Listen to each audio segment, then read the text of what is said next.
Hello, good morning, everyone. Welcome to all of you for today's session. Students, I hope all of you are doing great and a warm welcome. Now, the point is,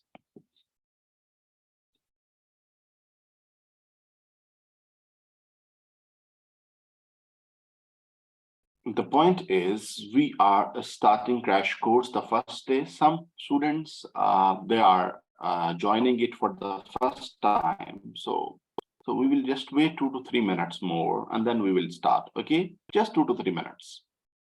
Meanwhile, you just go through the notes you have got on the portal.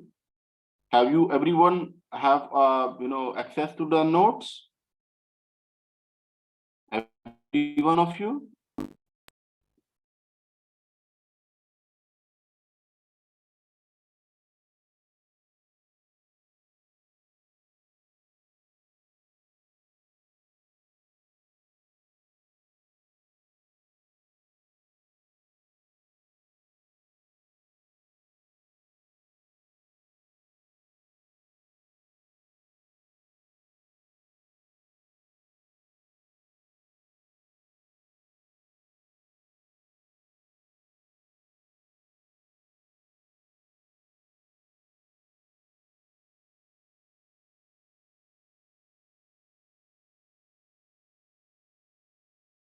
No, notes are there on the web portal. You know, the where you click the link to join live class, below is the notes on the portal. Check that.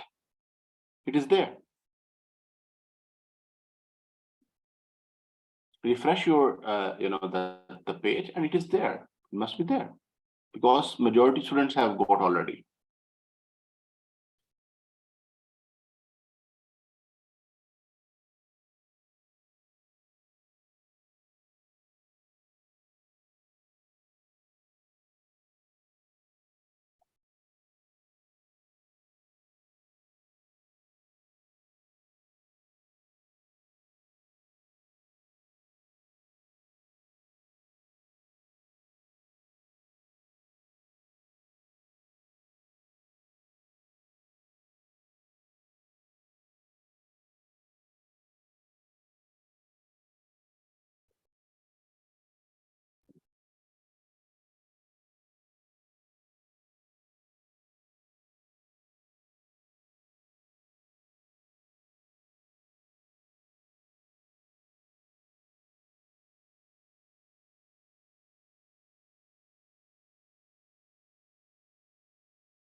Good, right. So you got it.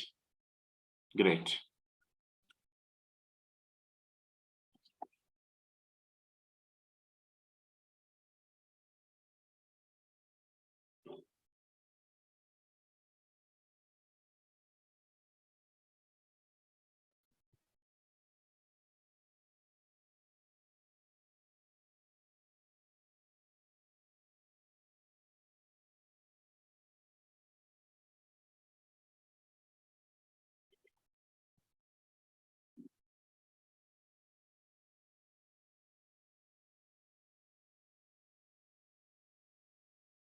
Just 1 minute more, only 1 minute more.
Student, just 2-3 minutes. I'm sorry, some students are facing problem to join and they're contacting there. So let them join, please. It is first day, that's why the issue is there.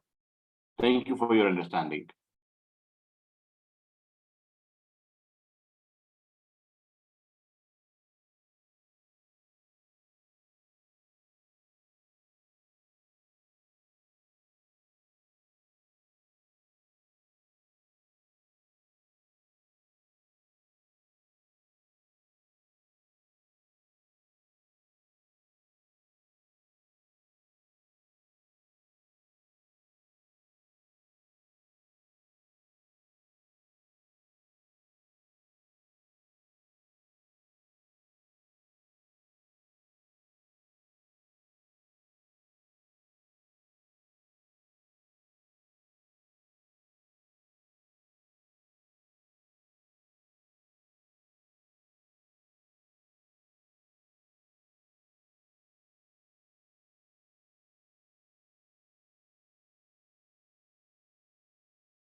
Okay, students, let us start now. I'm sorry for this inconvenience the very first day. Now, so student, the point is, yes, this is the paper in front of you. That the remaining days are around 15 to 16 days. There are, yes, 15 days. You can say 2 weeks, 2 weeks, 14 days rather. We can say.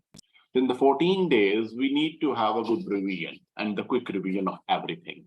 Now, so skills required to pass the paper. Then the knowledge, we will not be talking about knowledge too much right now. Our main focus will be this area.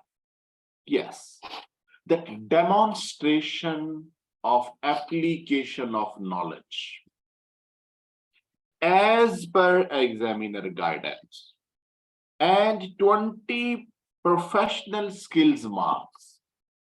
Now, these 20 professional skills marks have created a lot of what you can say hype for the student. Oh my God, 20 skills marks, 80 marks are for knowledge. No, it's not like that. It is not something that 80 and 20. No. Apparently, it looks like this. But remember, when you are right, you have to draft answer as per examiner guideline. And when you are doing that, when you are drafting answer as per examiner's guideline, automatically what will happen? Automatically it will be achieving this objective of professional skills marks. Professional skills are not something which are different, something different to be developed. No. They are core part of this answer drafting practices. For example, I will of course go in deep when I will go to the topics by topic discussion with you people. That how they have to be they are part and parcel of these things, how they are. Now, so students, the point is professional skills. We will be focusing it. Okay. Remember, the first step to learn and to pass the paper is practice. Your examiner says normally this P7 paper is around 97% theoretical. Yes, it is. And only 3% calculation of materiality or analytical procedures. There are there. Only 3%. And remember, this paper requires more practice, written practice than other calculations-based paper. More practice. So how to practice effectively? You know, this is something basic. You might be thinking, now Mr. Hamzah is going to tell us basics. So, but the basics are the same. You normally ignore these basics when you are studying this paper. So you have to learn answer drafting skills, which I will be telling you, which are part of my notes, which are part of examiner reports. These are the basic answer drafting skills. Now, next. Then you have to solve a question under exam condition. And exam condition, I mean, what I mean here? I mean here, you need not to read answer first to solve answer. or you do not write the short points, bullet points. No. Exam condition, I didn't mean here initially the time bounded, initially. Finally, it has to be done the time bounded, of course.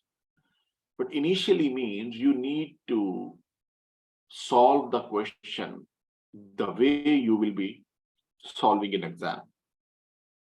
Without consulting the past exam paper answer. And second, you have to write in full. And it is very, I know it is very difficult for a theoretical paper. Normally, it is difficult that you tempted to distract, you tempted not to solve in full.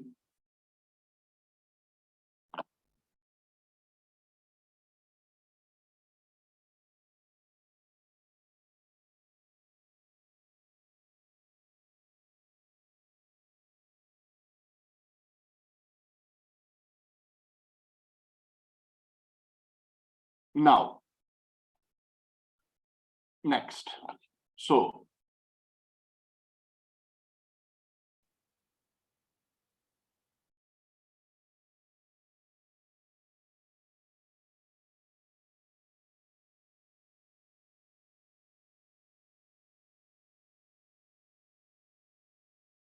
student, the second point is,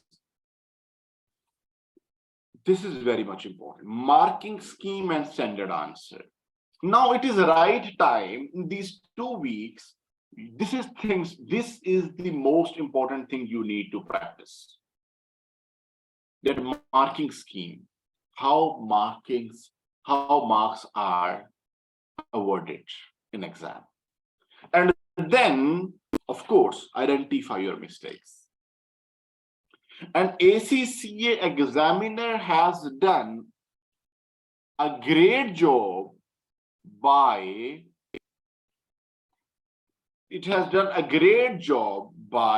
now giving you the full platform that how answers are marked. Have you people gone through that marking process of the examiner? That's sample, that's where exam can be marked. Any one of you have gone through that? Tell me. Any one of you? Okay, if not, even I will go. I will show you people where you can mark your answer by yourself. And of course, solve another question and repeat for improvement. More practice. Now, students, we have 2 days. And then remaining 2 days. Remaining 2 days, they will be around minimum 3 hours. My plan is 3.5 hours.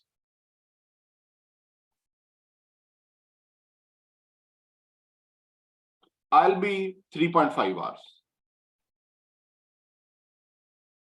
Okay. And it will be happening on each Thursday.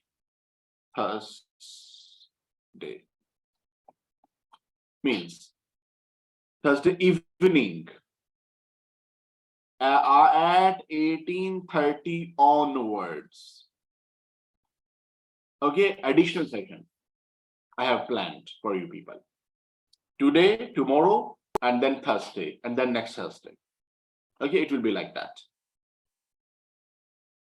So your business risk and other assignments and practice additional related to that and some other topics we will be doing.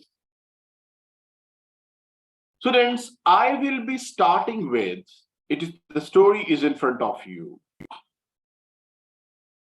And one more thing, I might be arranging additional sessions in between for these sections, maybe 2 more sessions. If I need, I will be communicating, and that is your discretion to join that. That will be additional practice, because I believe in practice, practice, and practice in these 15 days. I want this 15 days to be a success period for you people. Because these 2 weeks can make it, or these can means you can waste it and waste your paper. So our full focus will be our AAA during this time. So today I'm doing this for the first time, that I have changed the order of discussion and of the topics. I have taken audit risk here and business risk here. I have brought audit reports, audit procedure, evidence, ethics first. The reason is that students, they spend all their energies on audit risk and business risk. And when they come to these topics where it is easy to score mark, they don't have spent that much energy.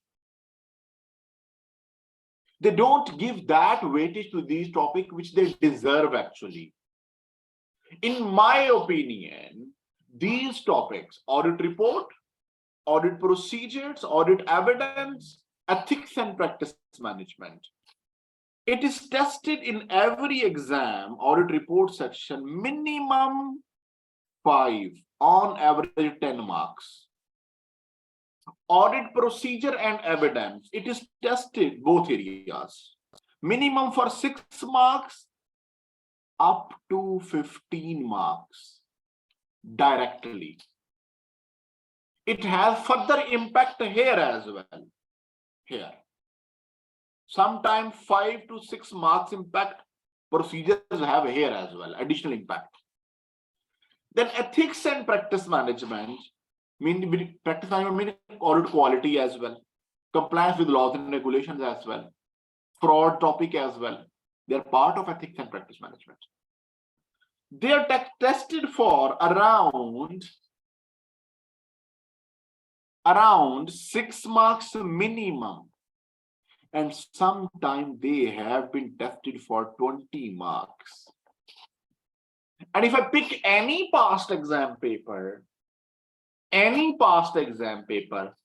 out of these topics, you will find around minimum, how much paper?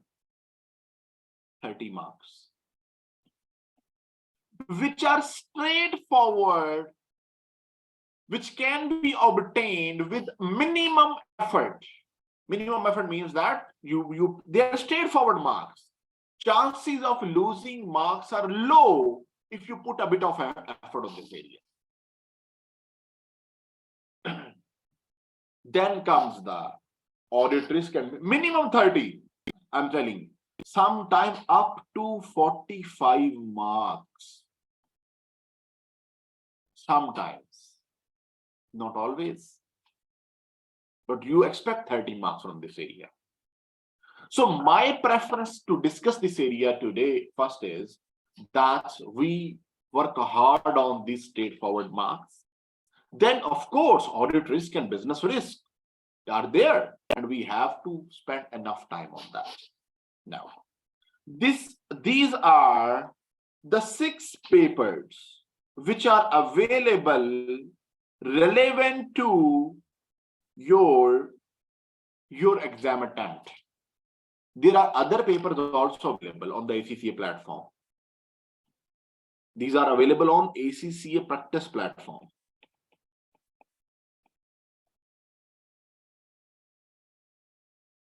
Examiner has given you these model papers to be prepared for exam. So March, June 2020, latest past paper. September, December 2021, the previous past paper. Okay. I mean the previous than that. And then specimen exam for September 2022. Then practice test 1, practice test 2, pre-mock. And you see here, I have done the analysis of all papers here in front of you, that what each paper includes. Okay, now, so you see here, audit procedures are here, ethics, and audit evidence. This is again impact on audit report, completion of audit, mean before audit report. We get into review area of your syllabus. You can see audit procedure, ethics, subsequent events, audit report. It is 25 marks. How many? 25 marks straight away. And minimum 10 to 12 marks here, 37, 38 marks. Audit quality, full-fledged question, audit report, full-fledged question, audit procedures. Audit procedures, audit evidence, audit report. Audit procedure, ethics, quality, ethics, evidence report. And you see here, this is the past paper in which this is the practice test made. This is a model exam paper given by ACCA. It is more than 50 marks in one past paper, one practice paper. And similar here, quality, audit quality, professional issues, audit procedures. So the story is in front of you. This is the reason I choose, yes, in my routine way, I start with audit planning, I told you now. So starting with audit report, a quick revision of audit report.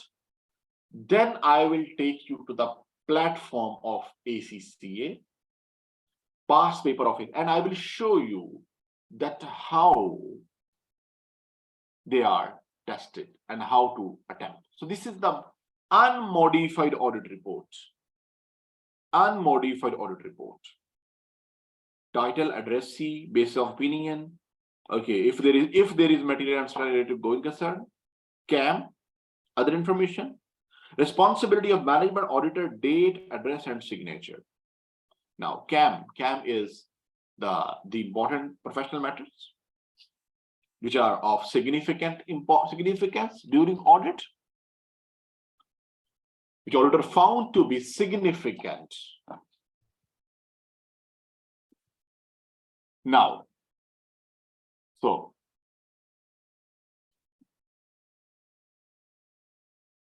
the next is emphasis of matter paragraph.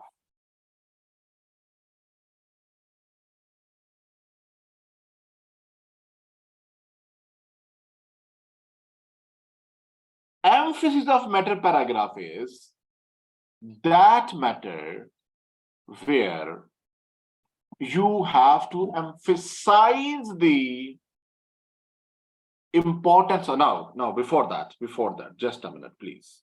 So audit report is of two types. One is called unmodified audit report, and the other is called modified audit report.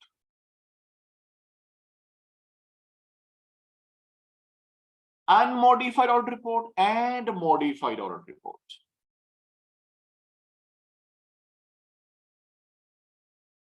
So unmodified, this is unmodified audit report, which is called standard audit report as well. Standard audit report. The next is, and students, modified report. Modified means change. There is some change in the standard audit report. So modified audit report is of two types further. Modified audit report with unmodified opinion.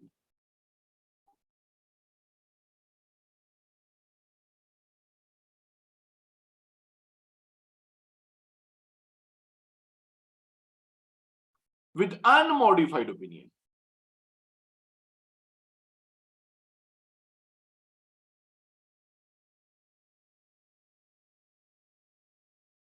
and modified audit report with modified opinion. Yes. So means that your opinion paragraph here, opinion paragraph is going to be changed. Here, opinion paragraph is not going to be changed. Anyways, so there are different cases. So opinion paragraph is going to be changed. Not going to be changed. This is here. Emphasis of matter paragraph, other matter paragraph. Emphasis of matter paragraph is a paragraph which is used to highlight a matter correctly disclosed. Some catastrophe, some accident. That is highlighted here.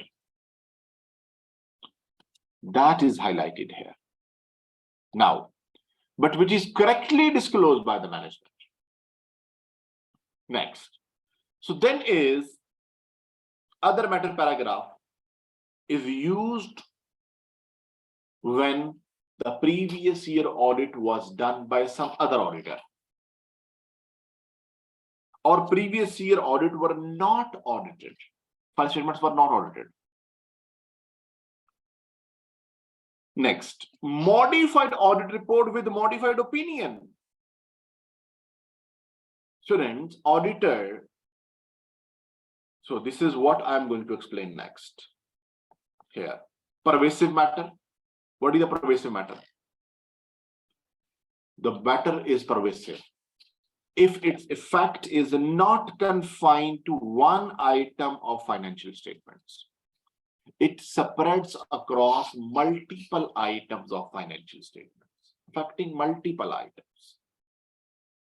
Yes, non-consolidation of a subsidiary, preparation of financial on inappropriate basis, or second case, its effect is confined to one item and that is substantial, more than 70% of assets. Or a fundamental disclosure is misstated, not given or misstated. Now, the students, types of opinion. Case 1, auditor detects misstatement in financial statements. If misstatements are material but not pervasive, qualified opinion.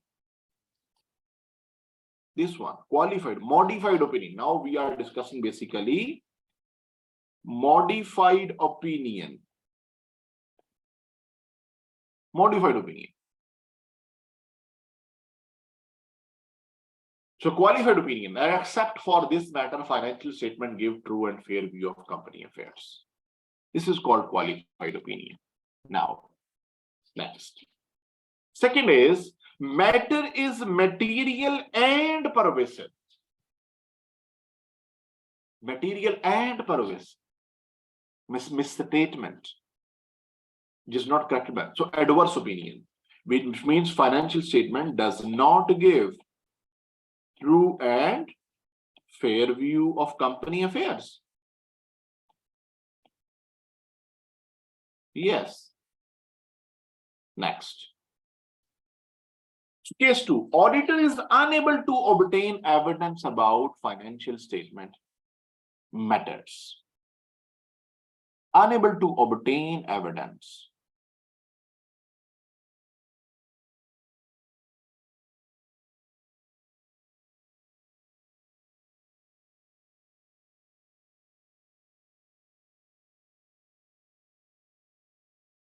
So, auditor is unable to obtain evidence. Scope limitation. Management has not provided auditor any information which are required, or record has got destroyed, not available. So auditor is unable to obtain to verify items in financial statements. And if the item is material but not pervasive, again qualified opinion, but explanation will be different here, that we are unable to obtain evidence about this in this matter. Then is, if the matter is material and pervasive. if the matter is material and pervasive. Disclaimer of opinion. Disclaimer. Yeah, audit is unable to obtain evidence regarding a matter which is material and disclaimer. We do not express opinion. Disclaimer means that we do not express opinion on financial statements. We do not express opinion on financial statements. Yes.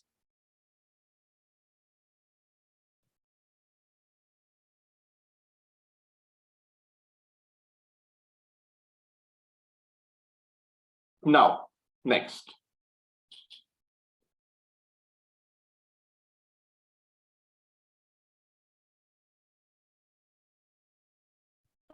Other information. Students, other information. Other information is the information in the annual report of the company. Other than financial statements. Employees data, CSR report, chairman statement, director's report. There are other information. Two cases may be there. 1 and 2. There is material inconsistency among financial statement and other information. Material inconsistency.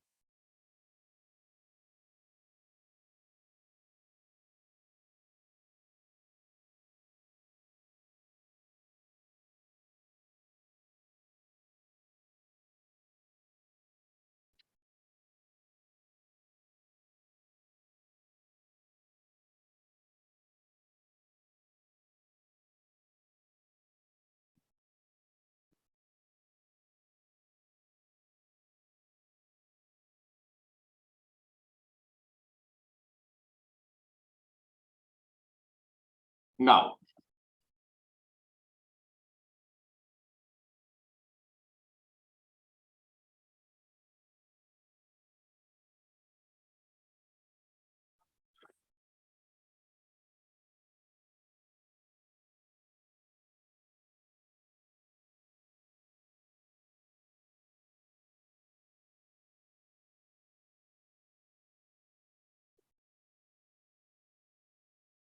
so students, where auditor finds a material inconsistency, auditor reads other information, director's report, chairman statement, CSR report, and financial statements.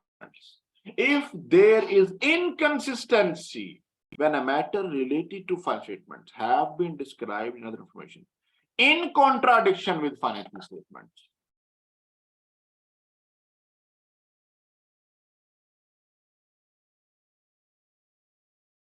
now, when auditor identifies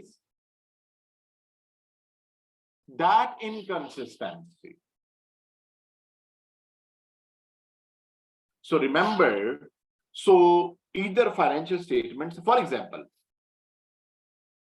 auditor is saying, the director is saying that the report sales have increased by 25%. Financial statement are showing sales increased by only 5%. Financial statement are showing only 5%. Director is saying 25%. So inconsistency. One thing is wrong.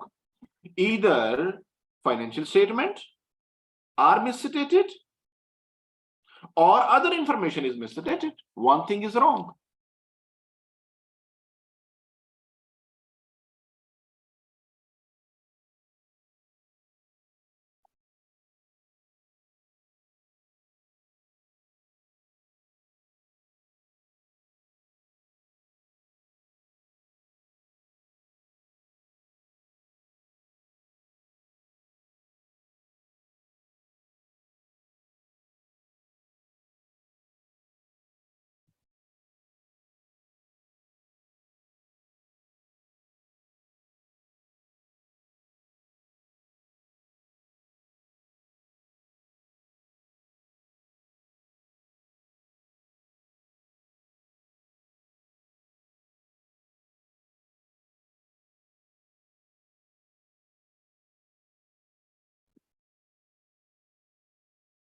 Now,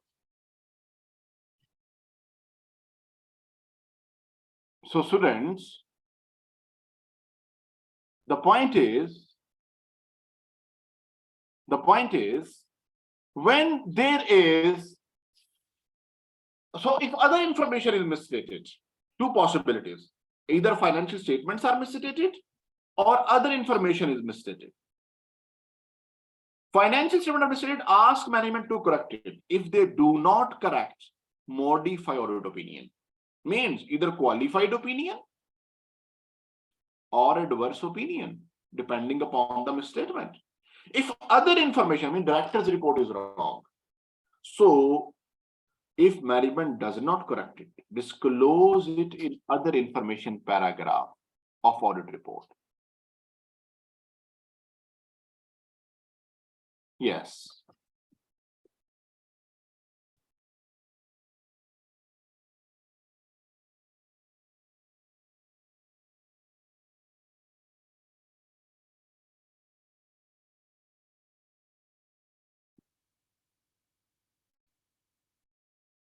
Next.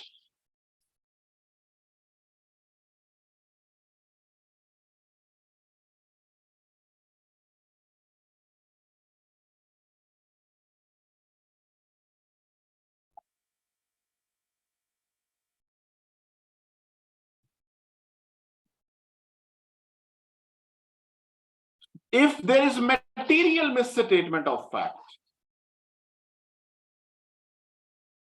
what is it? When auditor detects a matter, for example, directors are saying that we are going to launch a new project in 2 months' time, which will be very profitable for the business. We will grow. When it is a case.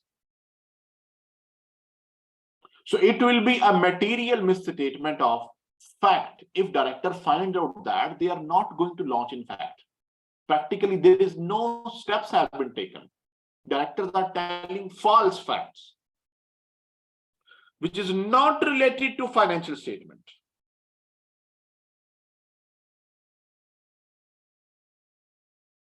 Where the matter unrelated to financial statements have been incorrectly given. So if management does not correct it, disclose it in other information paragraph of audit report. Other information paragraph, this paragraph of audit report, this one. This is other information paragraph. Now, students, any question from the audit report so far?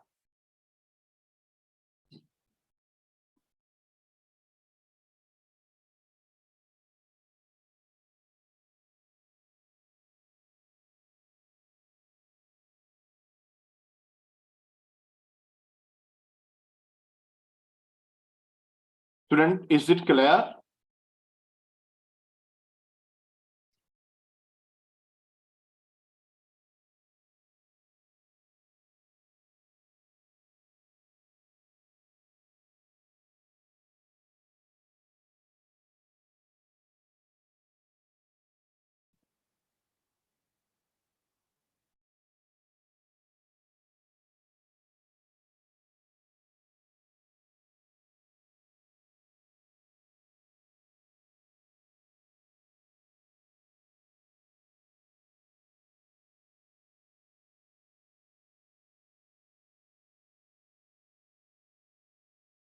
Is it clear?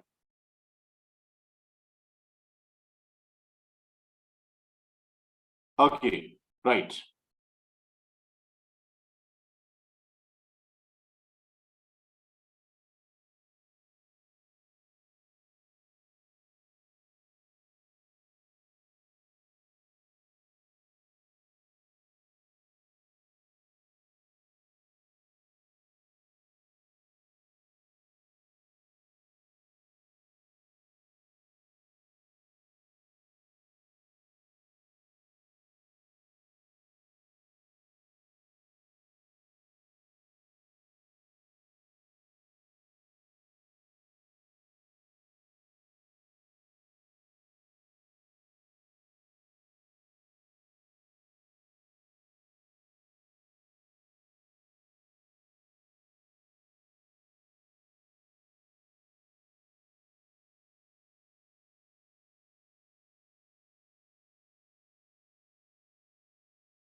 Oh, sorry. I'm sorry. Okay, right. Normally there are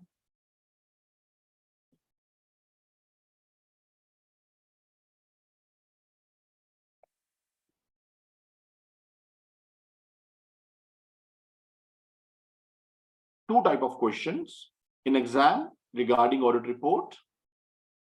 Critical appraisal of audit report. And the second is type of audit opinion. Type of audit opinion to be given in a certain circumstances. In a certain circumstances. So we have to discuss both type of question. And let me this handout.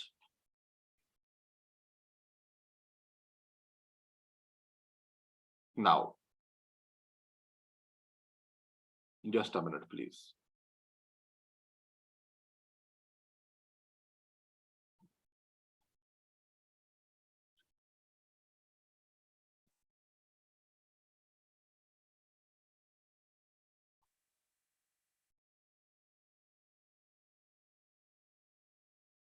Just 1 minute, please. I'm checking one thing where I can link with it. Okay, later on I will link. Now, so students, critical appraisal. This is the critical appraisal of audit report, given audit report. Critical appraisal. So critical appraisal of given audit report. How to critically appraise it? Yes. So, how to critically appraise it? The first of all, we will be reading the question scenario, the report, and we will be evaluating whether the given report is correct or not. Given type of opinion. I'm saying the given type of opinion is correct or not.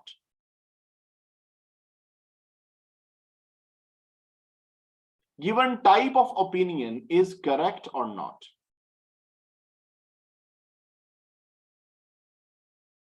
You need to form your own opinion. Form own opinion regarding scenario. That what type of opinion should be given there, and whether same have been given or not. What they have given. Why is that wrong, or why is that correct?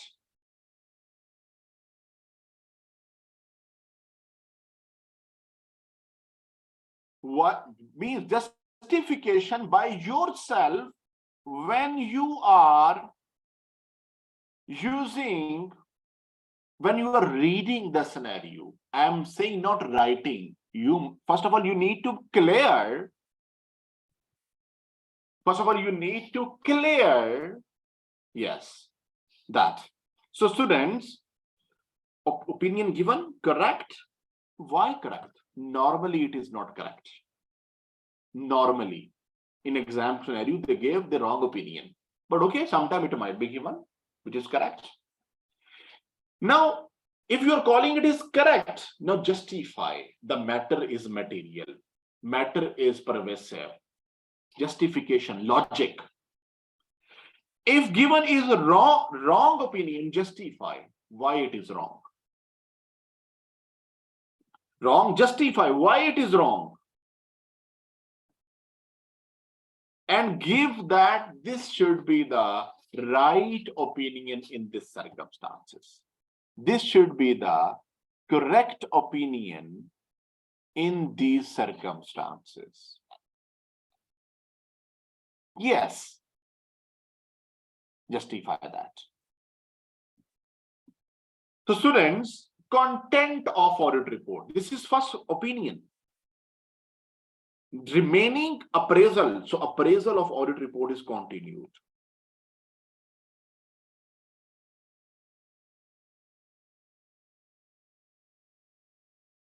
And what I'm telling you, these are professional skills. Justify, give reference. This is analysis, evaluation, judgment. This is what the examiner has allocated marks separately. You got my point. You got my point. This is why examiner is saying this. Of course, I will go to that as well. So you see here,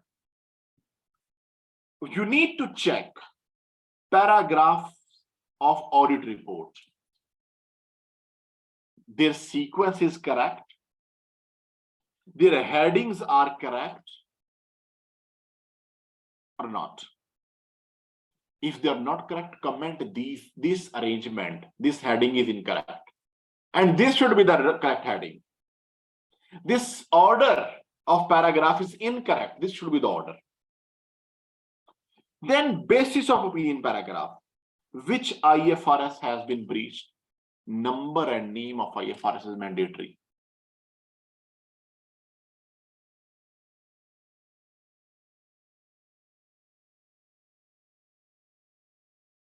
Now,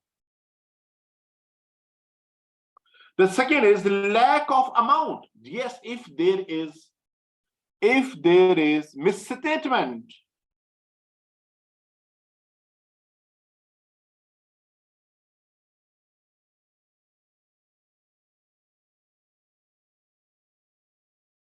if the auditor is unable to obtain evidence for how much amount and its impact, lack of amount and their impact on financial statements, which items are misstated, understated, maybe impact and their impact. And lack of, yes, I have given it below. Impact analysis. That is mandatory. Material uncertainty related to concern, whether it is properly used. CAM, key audit matter paragraph. Additional points. You know what I have given, that is our few. Key audit matter paragraph, rightly used. You can note down this point. It gives all the relevant information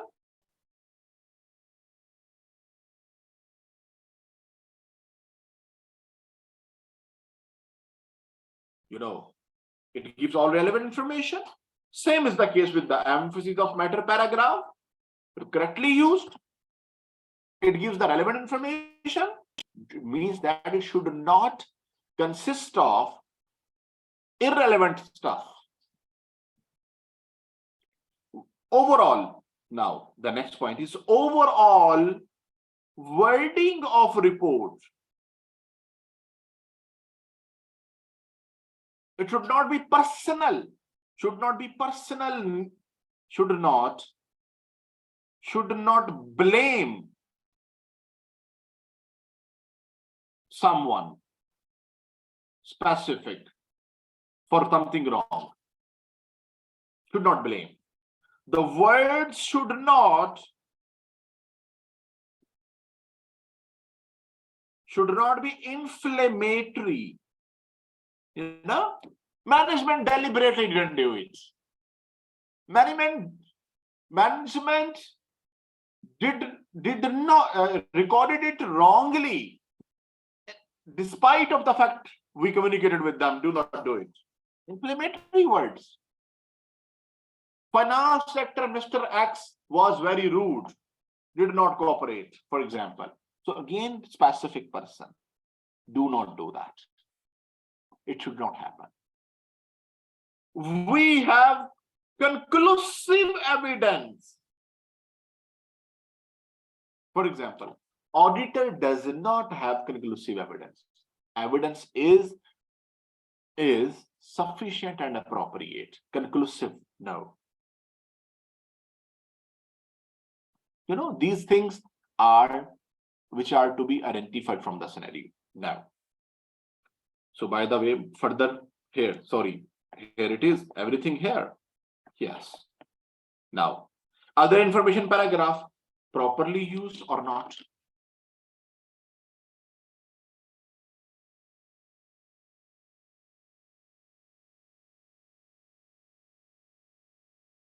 Properly used or not? Now, the next point is, okay, if you have, they are requiring you an audit opinion. Sometimes they give you matter to be considered. There might be some accounting treatment, materiality to be discussed. Remember, being an auditor, wherever you find an amount, auditor always immediately calculates its materiality and calculate and discuss. Because the matter, if it is material, the weight, because auditor immediately does that. First of all, that the matter is material or not. So that I can decide how much weightage I have to give to this matter. And of course, materiality can be which we can say,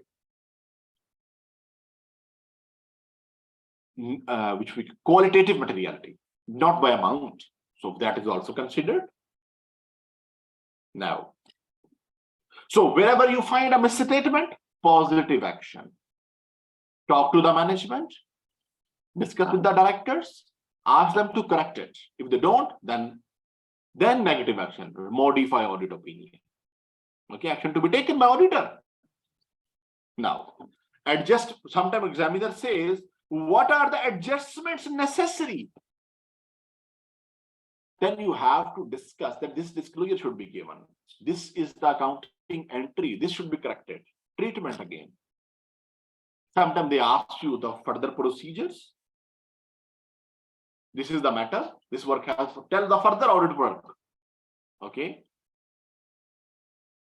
Now, so implication, sometimes they say matter is, what are the implications for completion? Now we see that whether evidence on the issue has been obtained properly. If not, what are the matters which need to be verified? Audit evidence obtained is appropriate. What are the additional matters to be verified about it? Discussion with those charged with governance. If it is misstatement, consultation with the partner. So these are the implications for completions. Now, so you see here, these are the slides which are the crux basically, right, of everything.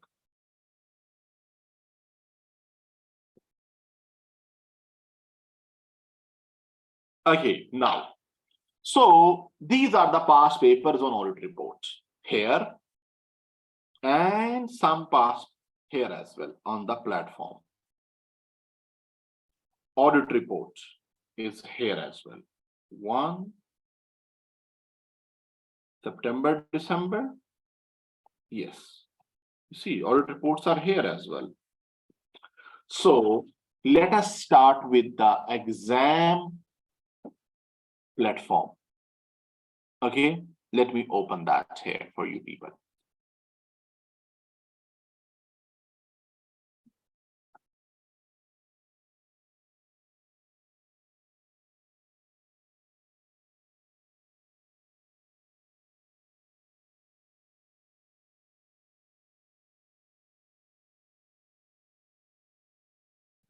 So this is the platform I have opened to show you.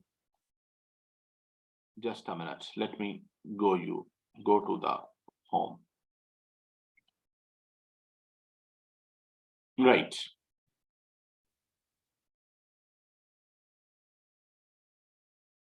This is the exam platform. How many of you know this area? How many of you have visited it? Or how many of you have not visited it?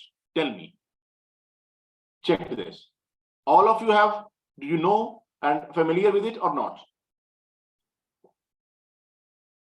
All of you are familiar with it or not? Tell me.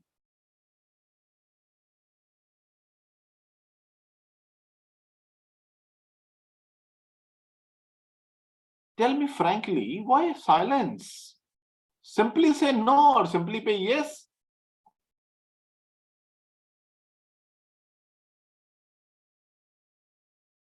Why you are so much hesitant?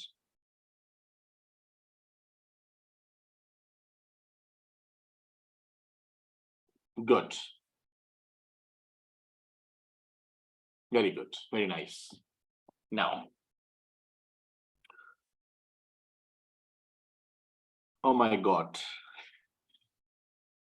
I have not shared with you my screen, basically. I just noticed. This one I was showing to you people. Okay. So students, you just allocate the past paper here. For example, we pick September, December, no, just a minute, please. Yes. These two are related to completion and review. First, September 2022. Specimen exam. This is audit report. Okay. Practice test 1. So come here. Let me open it.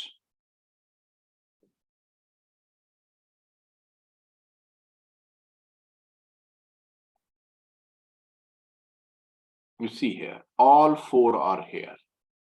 And some March, June 2022, September 20. Oh, yes, it is syllabus. Another, I have not considered it. Okay, good. Right. Now, so practice exam 1.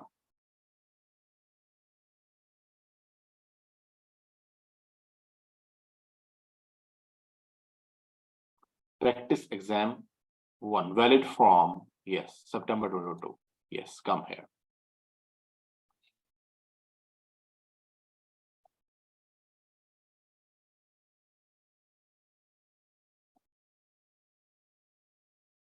It's question number 3. No, 2. Question number 2.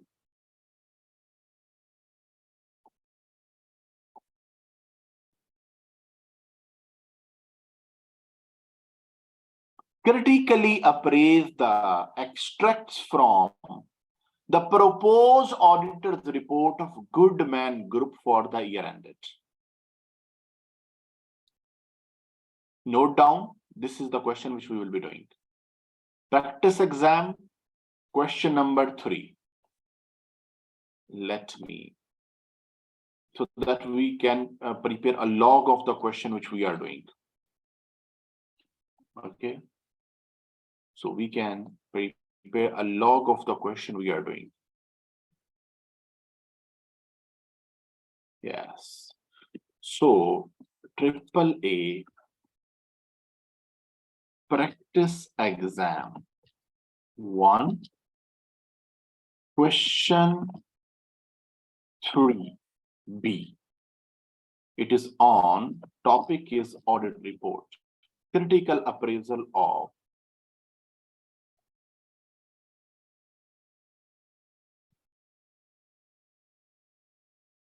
audit report. Now,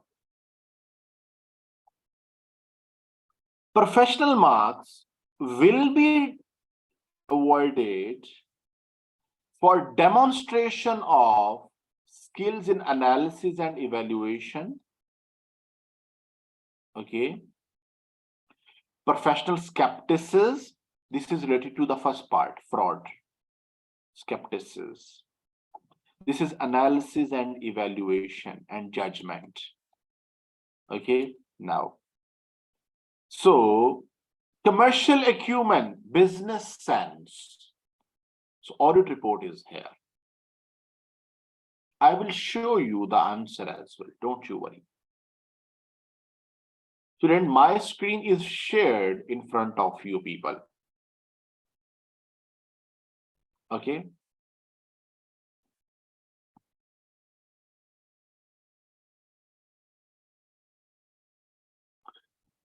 All of you, how many of you are attending class on a mobile phone or tablet instead of computer?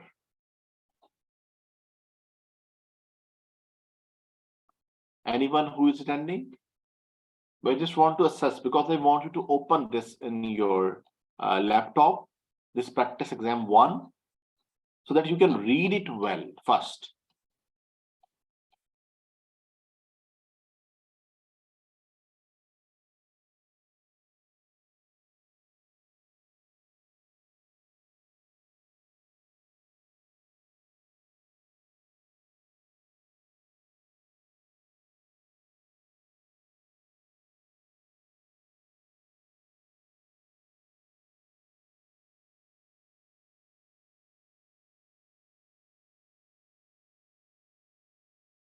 Okay, so please open this question, Exhibit 4, practice exam 1.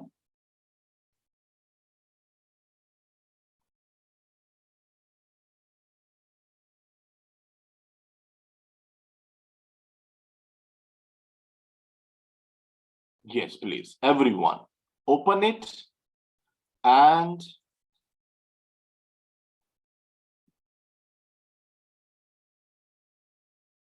go through these questions. Be quick. Be quick. Please.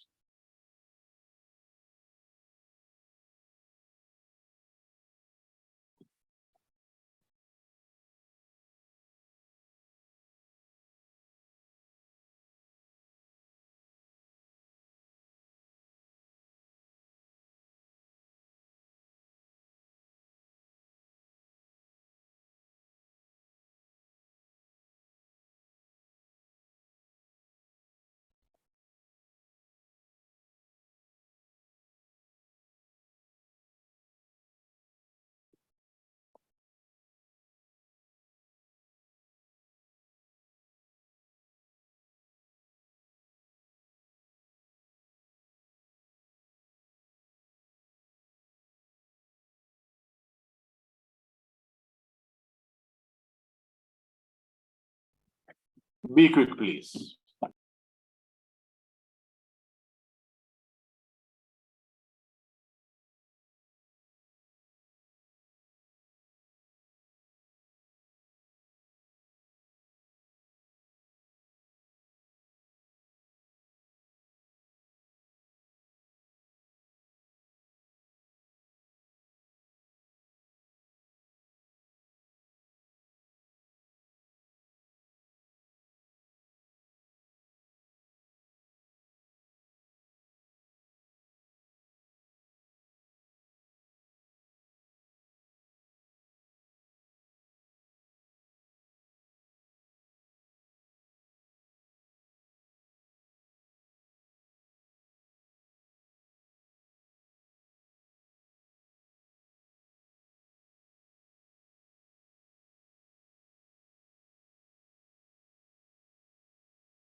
It's okay. It's okay.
We are doing the AAA practice exam 1.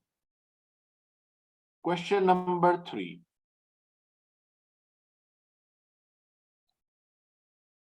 Yes.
Yes, just a minute. I'm trying to actually got log out.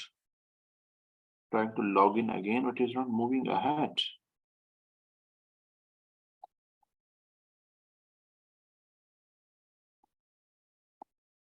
Yes, resume.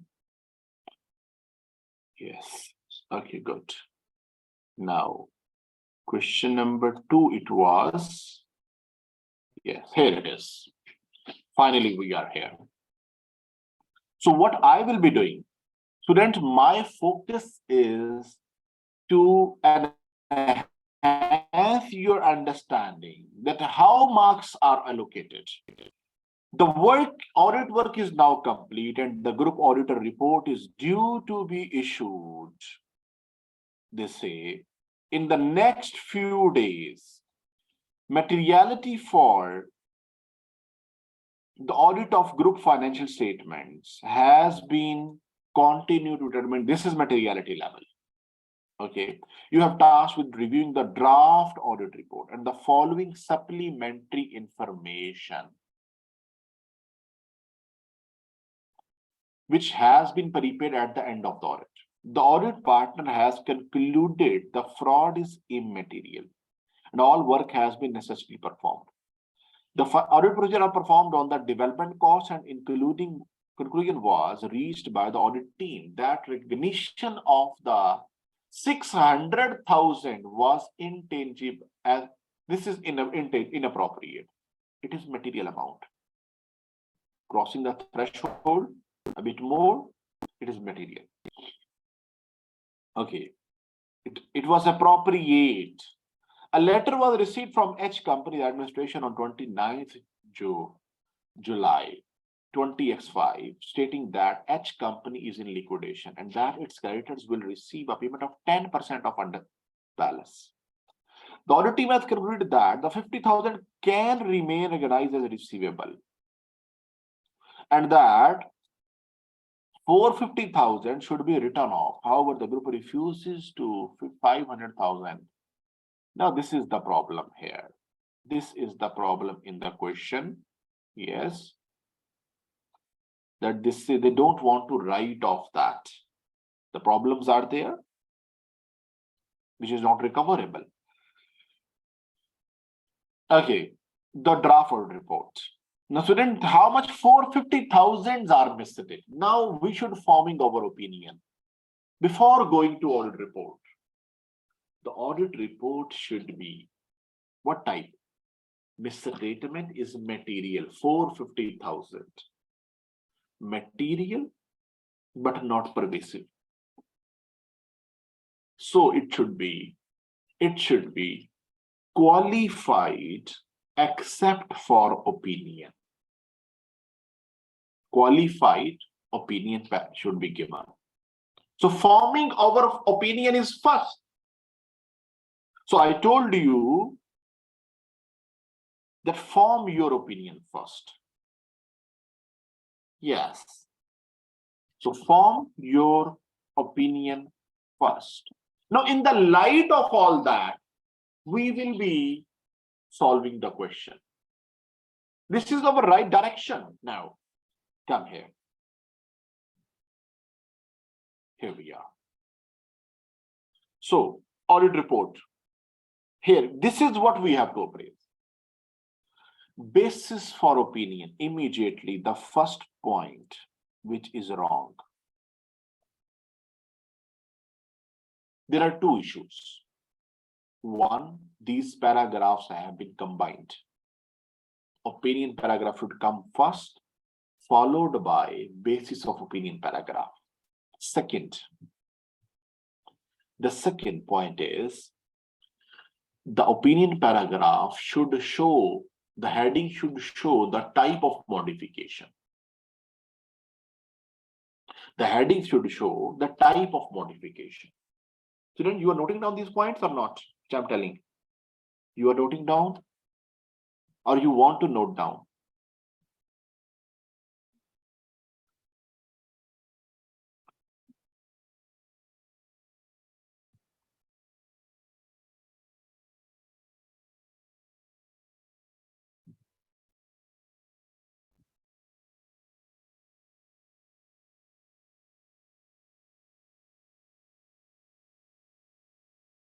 Yes. So there are two issues in it. The first is there is the opinion paragraph and basis for opinion paragraph is combined, which is incorrect. There should be separate paragraph and opinion paragraph should come first, followed by basis for opinion paragraph. Followed by basis for opinion paragraph. Student, if you write this two sentences which I spoke, it is 1 mark confirmed. It is 1 mark per mistake identified, properly explained, and correction told. 1 mark per point. This is a marking scheme as well. Note down, it is 1 mark. It is 1 mark per valid point properly explained. 1 mark. Oh, thank you. You're right. Question 2, it is. You're right. I'm sorry. Now, next. The next point is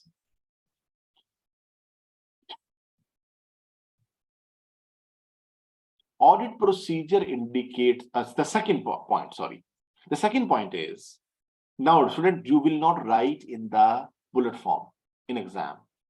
You completely type this point in 2 lines, next point from the next line, without writing the bullet symbol. Okay, you will be helping examiner to mark your answer and grant you good marks. Secondly, these paragraphs headings are not showing type of modification of opinion.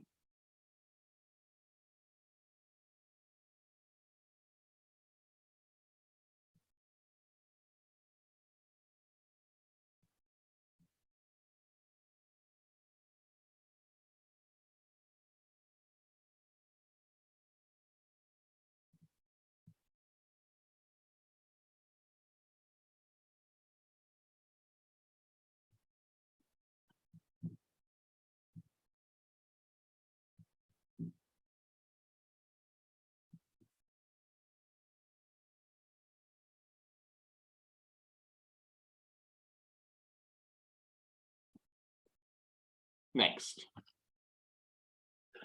So they should mention and rephrase as qualified opinion and basis for qualified opinion.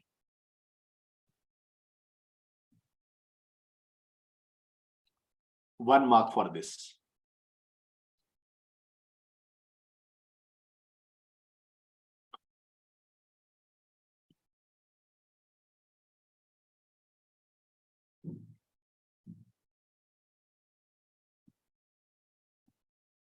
Next.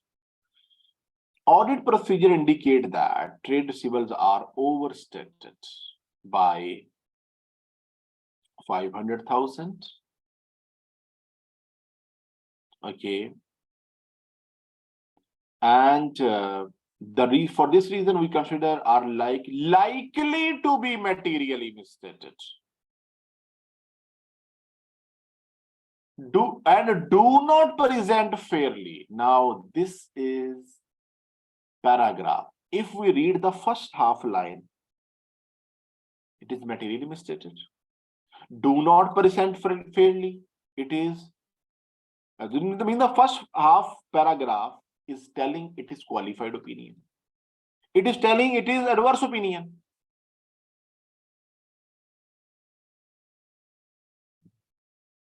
The next line, opinion paragraph. Next point, opinion paragraph is unable to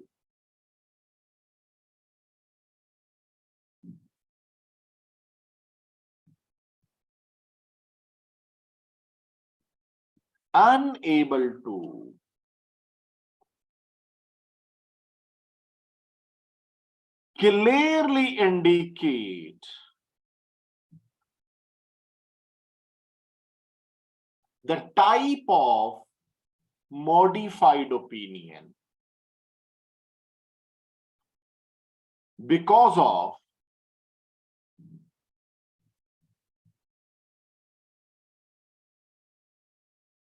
the use of ambiguous wording.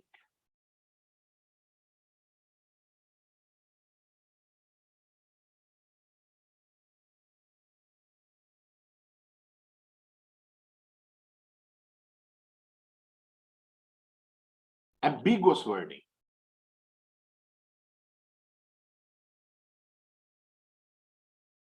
It should clearly tell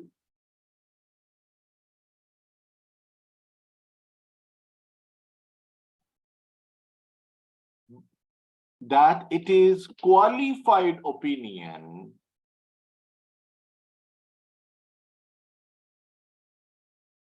by using the words such as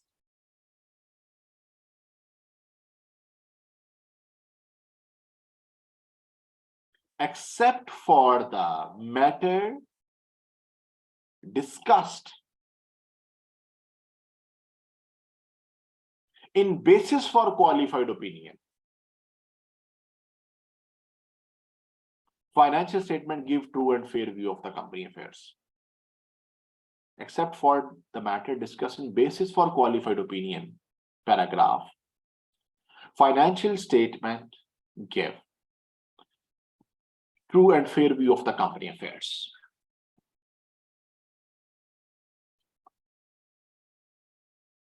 Next.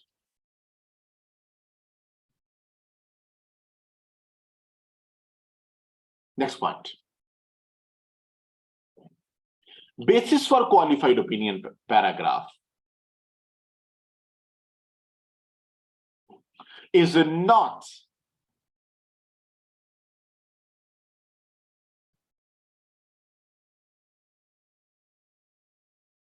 explaining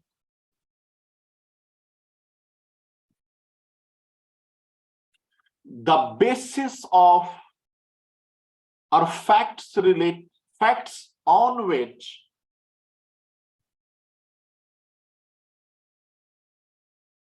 the audit opinion is based, comma, properly. Comma, properly. It's not explaining. Yes.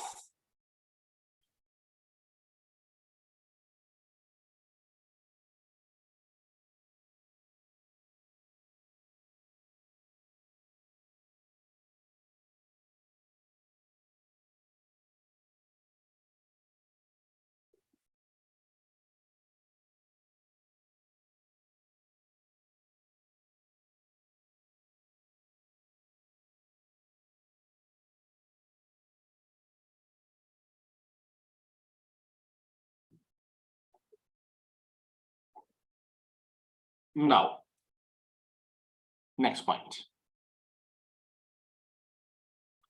Emphasis of matter paragraph. Student, first of all, we need to tell when it can be used. Emphasis of matter paragraph can be used. Remember, this is the case of emphasis of matter paragraph. Wherever you find in an audit report and you're appraising that, first of all, you need to tell when it can be used. You will get 1 mark for that. Emphasis of matter paragraph can be used in the audit report. In the audit report, to highlight a matter of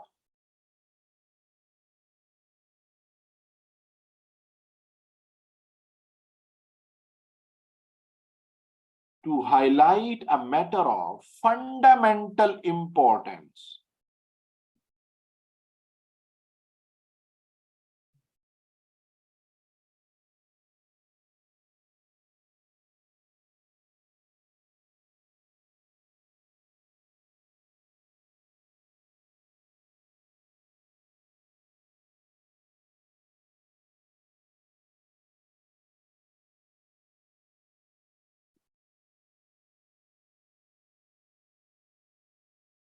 To highlight a matter of fundamental importance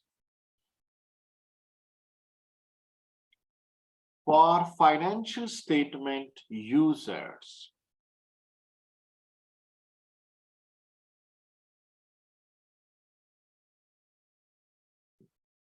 Such as some catastrophe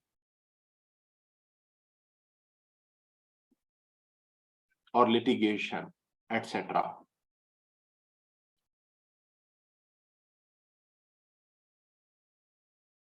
Comma, correctly disclosed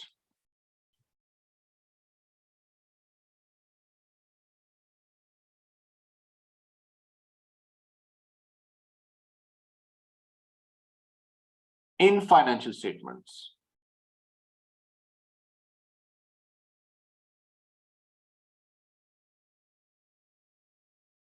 Now, text. Here, you see here, a fraud was discovered. As a result, we have determined the 40,000 was stolen. Now, the frauds done in the company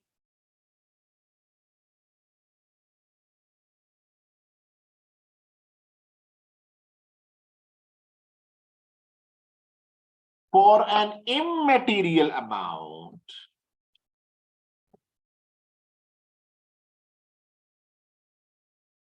of 40,000 is not fundamental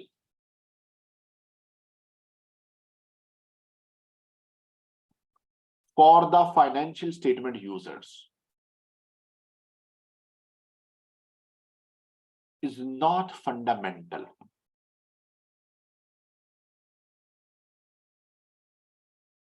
So it should not have been given in the emphasis of matter paragraph.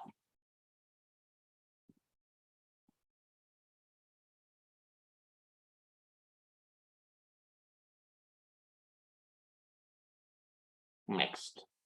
Student, how many points you have written? I am telling you the points. This point, this point. How many? 1, 2, 3, 4, 6, 7 points done or not? 6. I think 6 points done, if I'm not wrong. Yes, good. So we have to make 8 points, remember. Right. Next. The group finance director obstructed our audit team by finance director pinpointing the person. Yes. Group finance director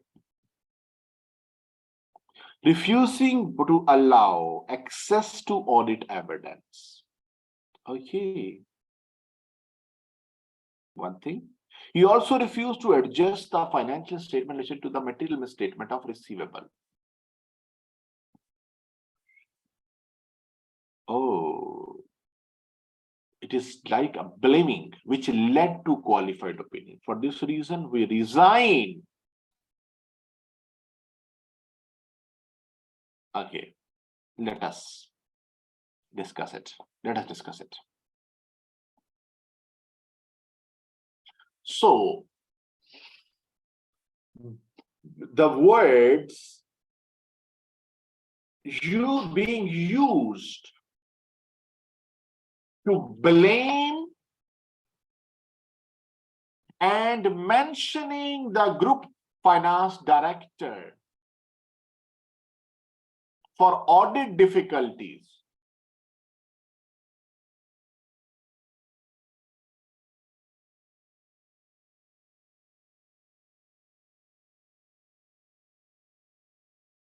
are quite unprofessional.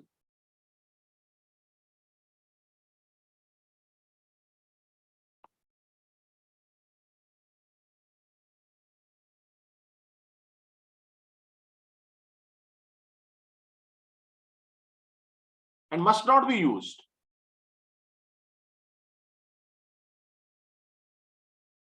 Yes. The words used to blame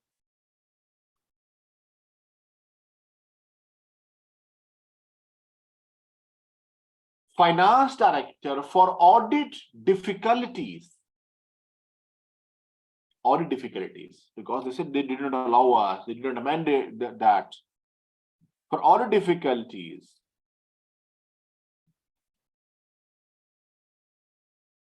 are quite unprofessional.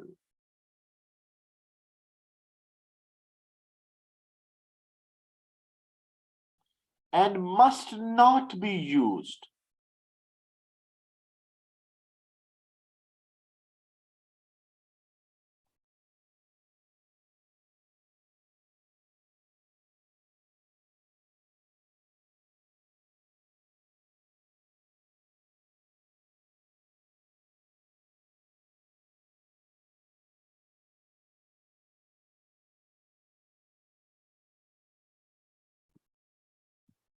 As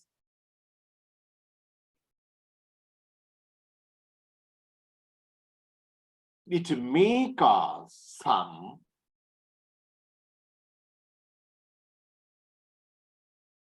legal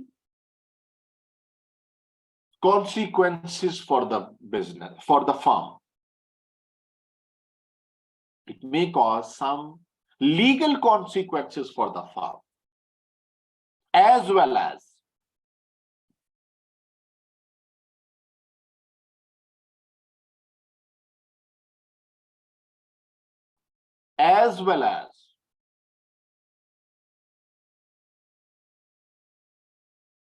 this audit difficulties. Now, the next point, it is the next point. These audit difficulties should have been reported to directors of the company, board of directors of the company, and not to the shareholders.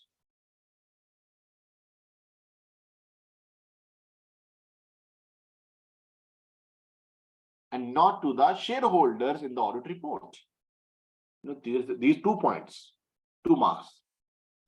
And third point is resignation. And lastly, so 9 points there will be. You have to write only 8 in exam. Lastly, this resignation from the audit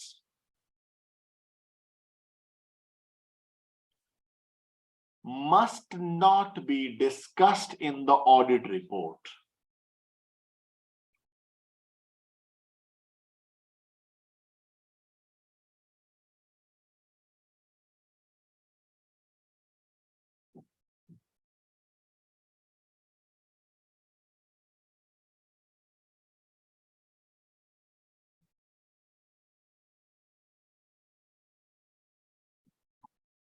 Must not, yes. And this matter should be discussed with those charged with governance. Those charged with governance.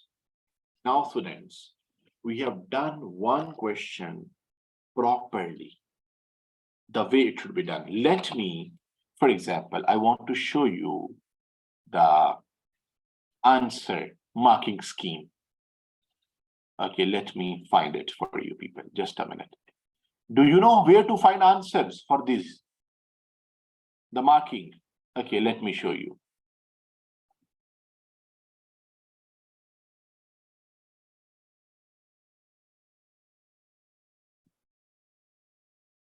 Okay, for example, you solve and practice it here. I just like this. Okay, now you just simply here do this here. Next, you have attempted the full paper, for example, and exam. Yes. Okay, exit. And exam, then exit. Here is mark above. You see mark, self-marking.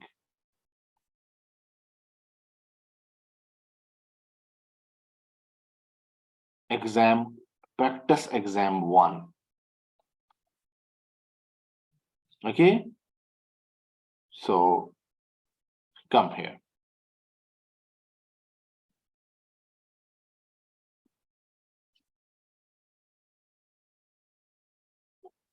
You see, the examiner has done a wonderful job here. Explained everything. Your answer is here. Question number 2. B part. Here it is. You see here, which I typed. Your answer, whatever you type, that will be here. Okay? And then you can mark. This is the answer. Critically drafting audit report. Let me. Yes, here it is. Means that you can read your answer along with that. B part. In B part, by chance, there are, here we are. Yes.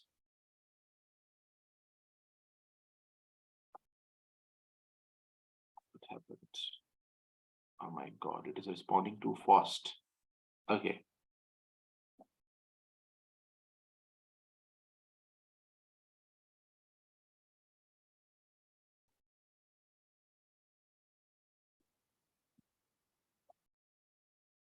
Just a minute.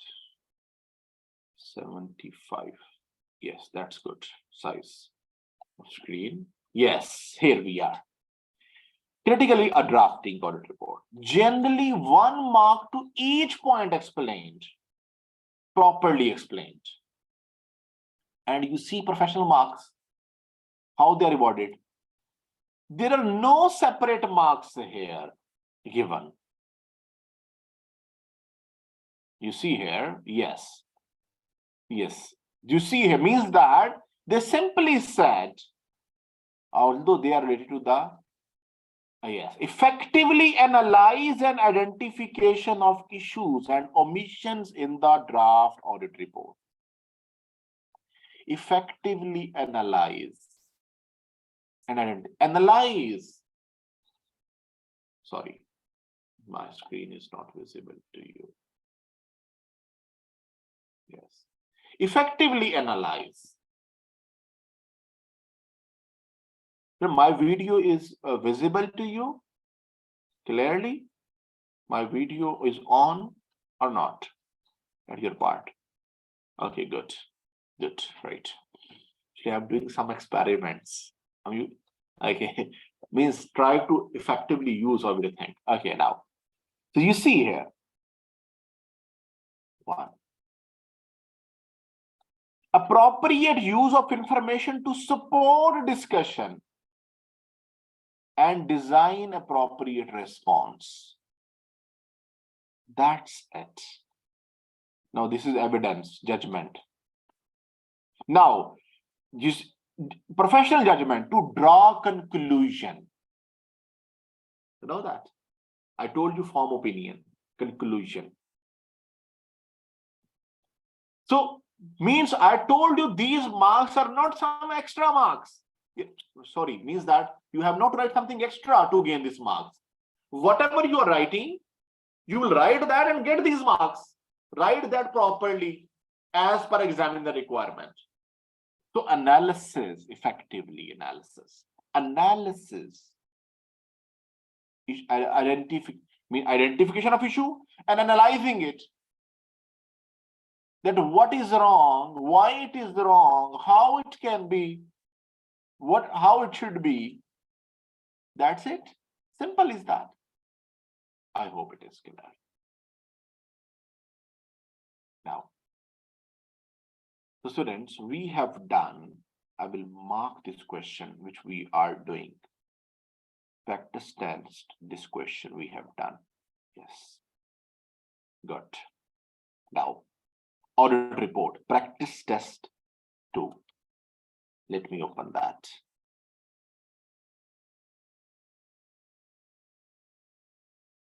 Yes. Practice test 2.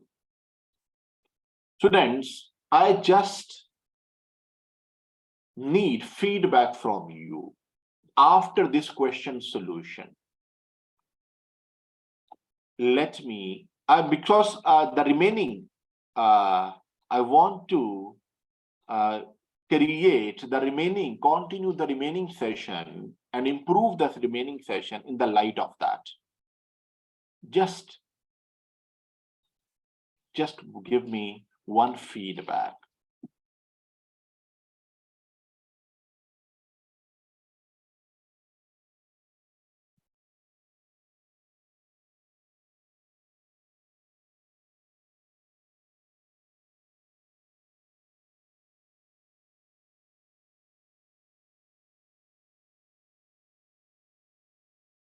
Just a minute. I'm typing a small quiz. Quiz means you need to click on your slide.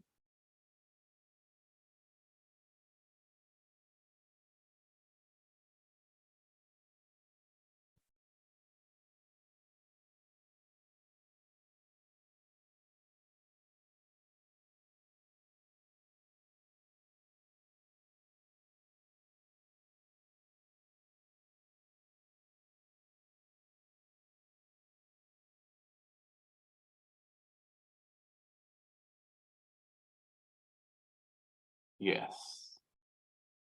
Just.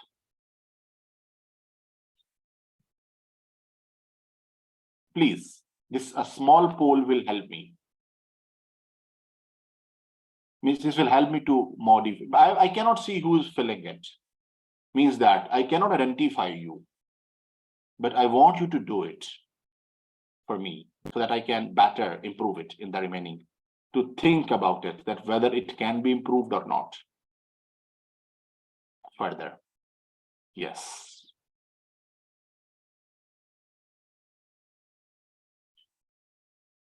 Be quick, please.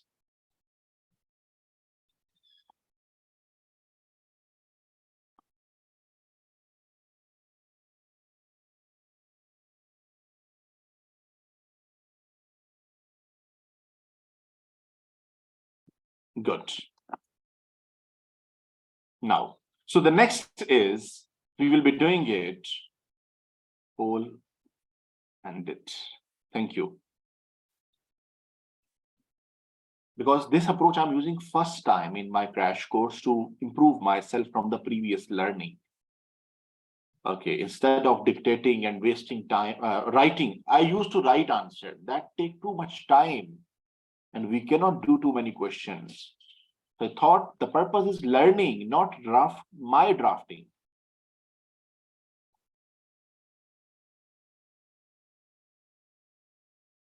Okay.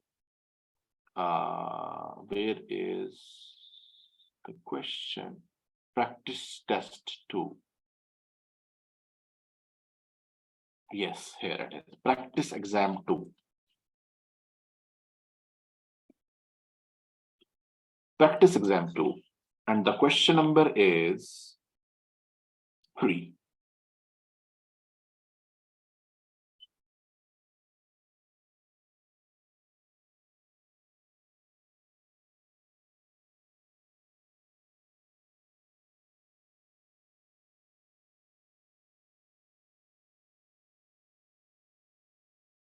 Requirement.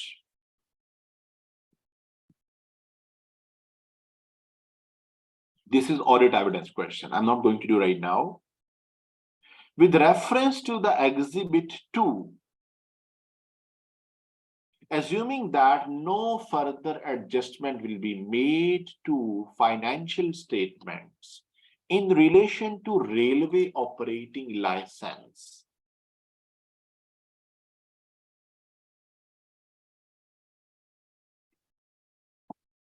evaluate the appropriateness of draft. You see, if again evaluate analysis and evaluation, skepticism and commercial acumen. Good. So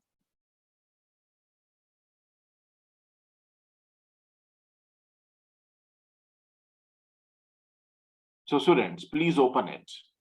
Practice exam. Sorry.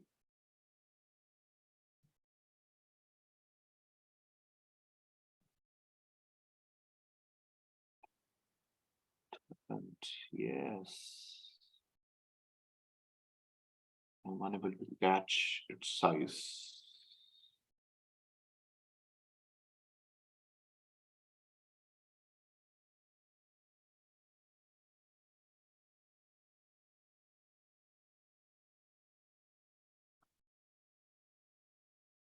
Right.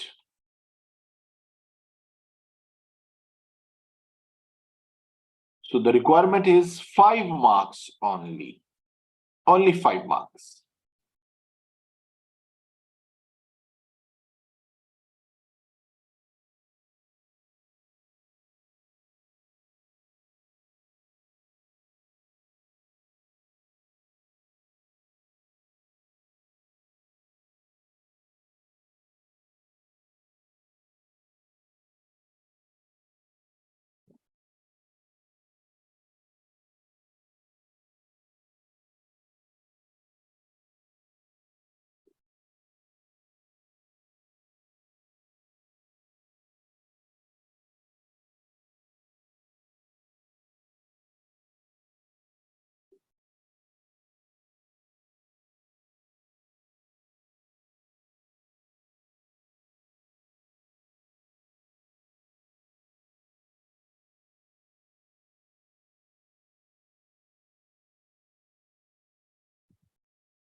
Practice exam 2.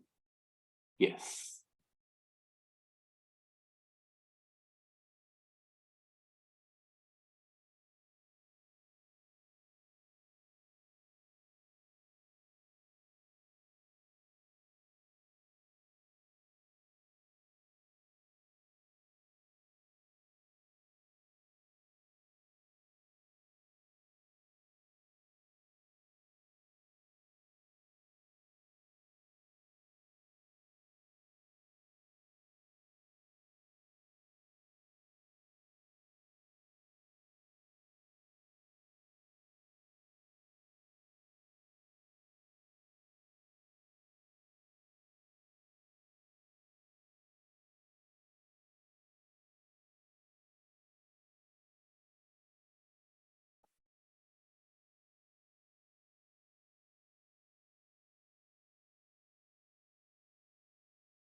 Okay.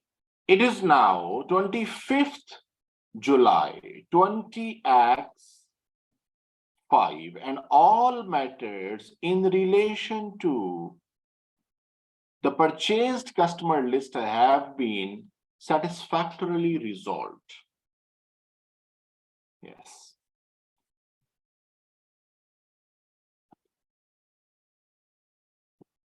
Now, following the submission of a customer petition to the government complaining about the company's poor services level on 19th July, the government released a statement announcing that it has withdrawn METI company's preferred bidder status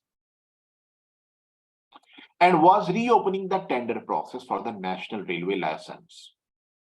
The company's finance has provided detail of the short disclosure note he planned to include in the financial statement, which referred to uncertainties in relation to the going concern state to the current status of the tender and possible going concern issues which might arise from the company as a result. Now, it is quite different type of question I'm telling you. The disclosure note concluded a statement that management of METI company is very confident that the company will be successful and that it will retain the. Really? This is the point. Because it is being bid. So the disclosure seems to be over optimistic, you see here. This is inappropriate disclosure. This preferred bidder status have been withdrawn. The draft audit report includes an unmodified audit opinion and a key audit matter section, which refers to the disclosure note described above. Unmodified opinion, we have to appraise.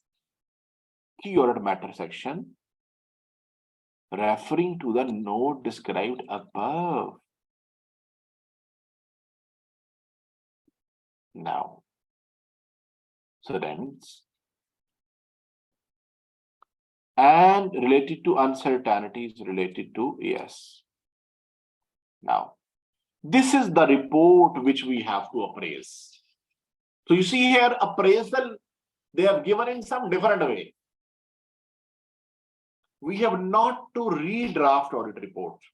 Remember, we have not to, if we come to the requirement, evaluate the appropriateness. Remember, examiner always say you have not to redraft. It's evaluate.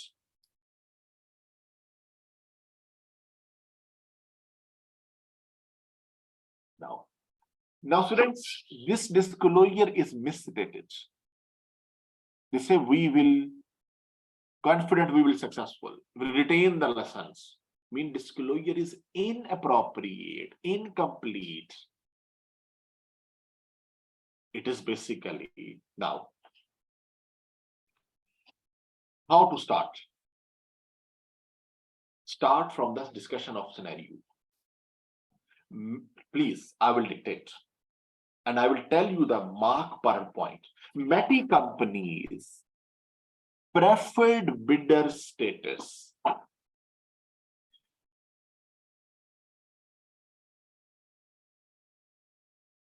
for the National Railway license has been withdrawn.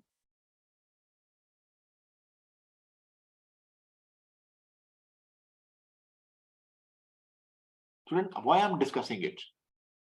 Because we have to justify the opinion. That given opinion is wrong, and what is our opinion? You see, given opinion is wrong, unmodified opinion. Because disclosure is inappropriate. Disclosure given is wrong. So opinion should be modified on this basis. Audit opinion should be modified on its basis. I repeat my words. We need to stick to the requirement. Requirement is that, please do not forget, we have to evaluate this. And for this, we need to tell this is wrong, justify. So drawn, and the disclosure, given disclosure is not adequate. A given disclosure by management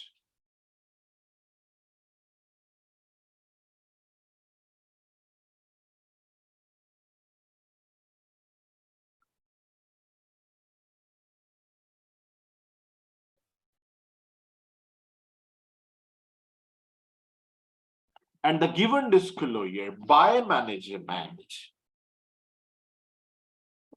does not include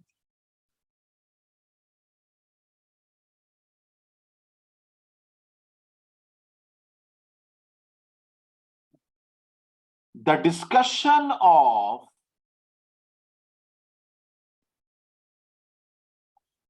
possible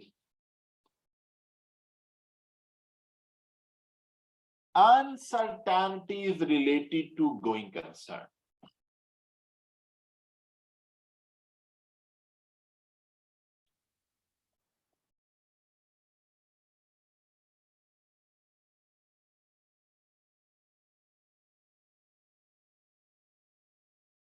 So this disclosure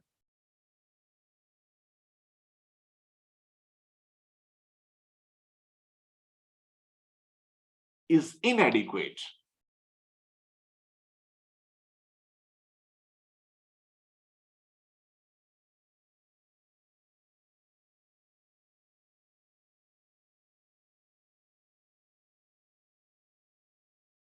And it is a misstatement of financial statements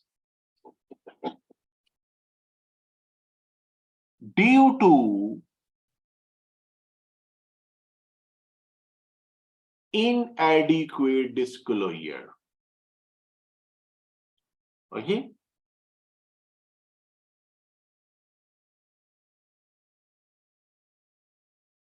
First thing. So audit opinion should be modified. Modified as qualified or adverse opinion. One mark done. When we said what is wrong, misstatement we have told. Okay, now, so audit opinion should be modified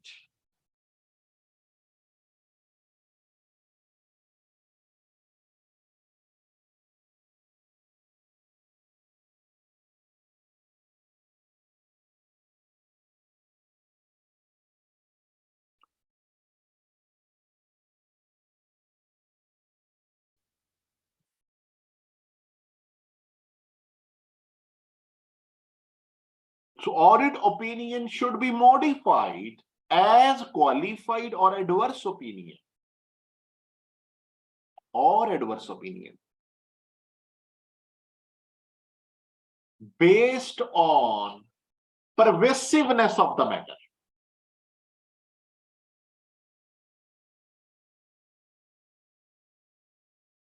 If as per auditor's judgment,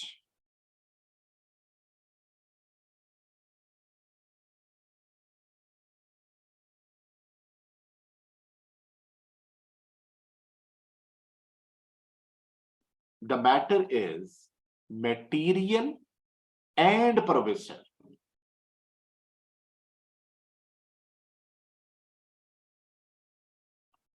then adverse opinion should have been given.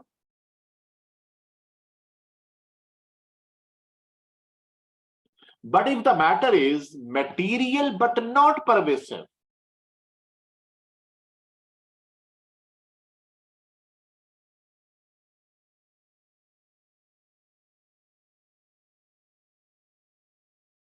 qualified opinion should be given. This 1 mark more, this discussion.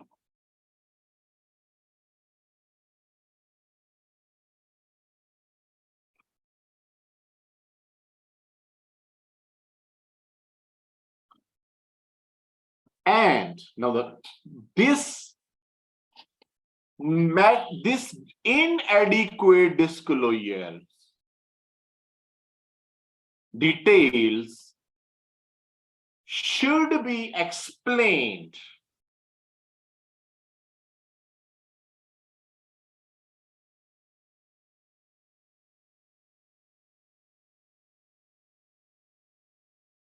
in the basis for qualified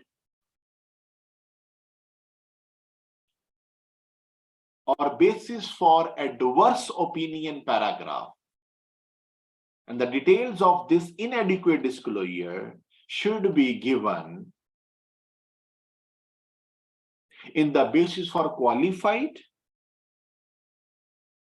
opinion or basis for adverse opinion paragraph accordingly.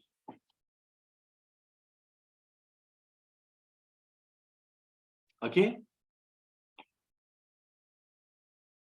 First matter we told that, remember, marks allocation, understand. The disclosure is inappropriate, incomplete. Opinion should be modified. 1 mark. Opinion should be basis for adverse opinion, basis for qualified opinion, judgment of auditor. That. 2 mark. Qualified opinion or adverse opinion, 2 marks. Third, basis for qualified opinion, details in that, or basis for adverse, 3 marks done. Next. Students, one more thing.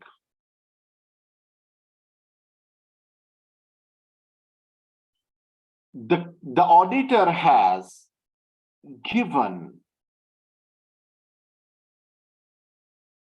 the disclosure of uncertainties related to going concern in the key audit matter paragraph,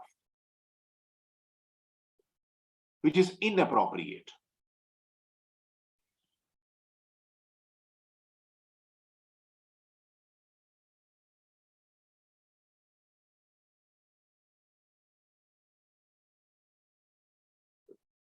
This disclosure, if it is adequately given by the company,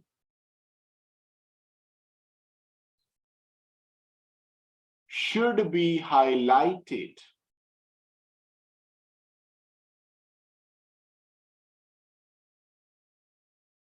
in the material uncertainty related to going concern paragraph. In the material uncertainty related to going concern paragraph.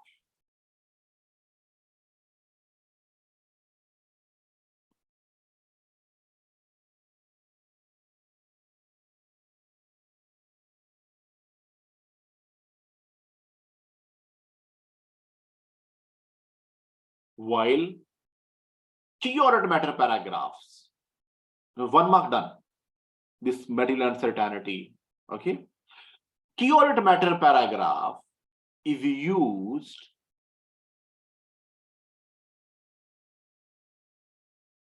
to highlight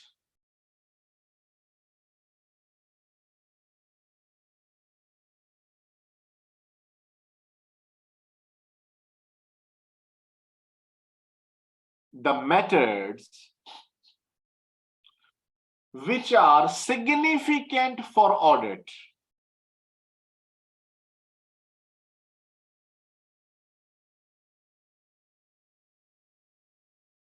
Such as judgments,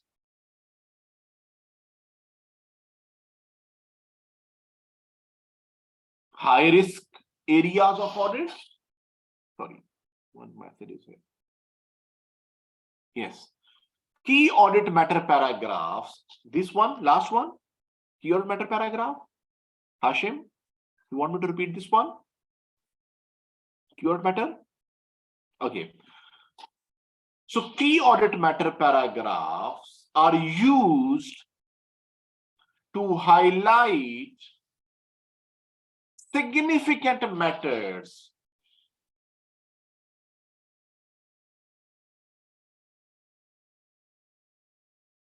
for audit, such as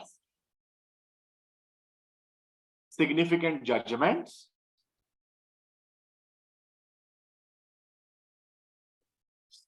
high risk of material misstatements,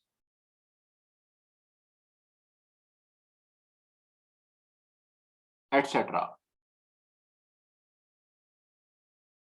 which is not the case here.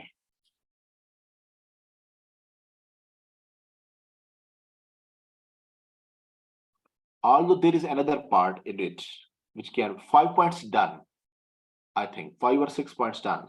But the first part, the customer list, is a key audit matter.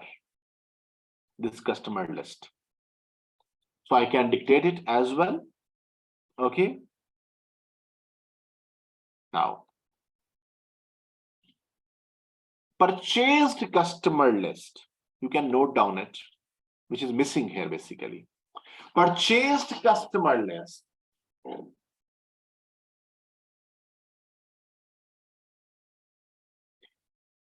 having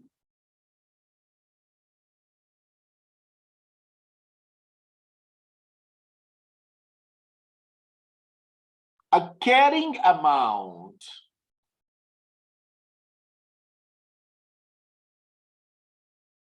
$6.9 million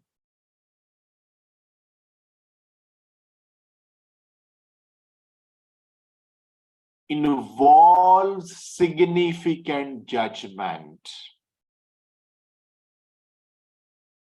It should have been given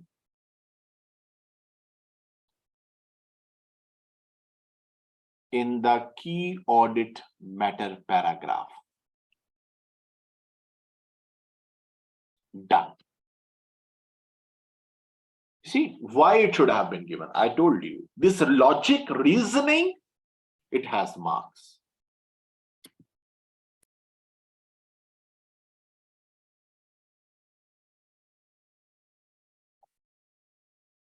Yes.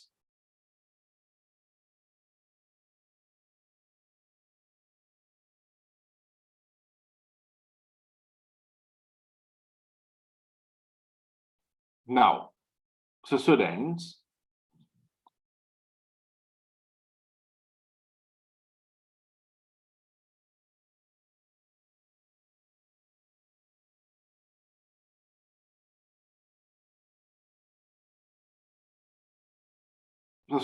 this is the end of this question. And what I'll be doing, I'll be sharing its marking scheme with you people, right? Its marking scheme is here.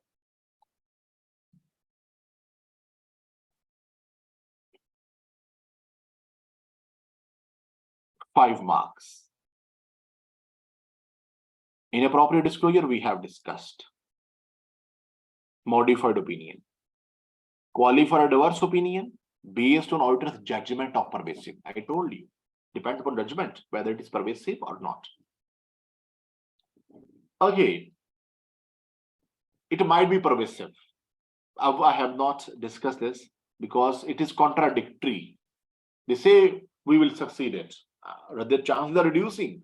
Yes, this is what we missed, but no worries. We have done 5 marks. Disclosure not adequate. Basis for, yes, it should be given matter. The basis for qualified opinion. Qualified opinion or basis for adverse opinion paragraph. Uncertainties. If they are adequate, they should be given there. We have discussed it. So 1, 2, 3, 4. And the 5th, CAM, when it is used. And customer list. 5, we have discussed 6 points, 5 are enough. Identification of omissions from analysis, omissions. And further analysis which carried out, okay, sorry, this was the first part. Yeah, here it is. It is related to the audit opinion. Balanced assessment of information to determine the appropriate audit opinion. Balanced assessment of the both sides. Judgment. It may be pervasive, it may be this, depending upon the judgment of the auditor. Okay. Now,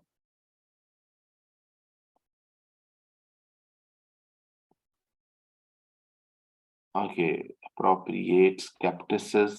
Okay.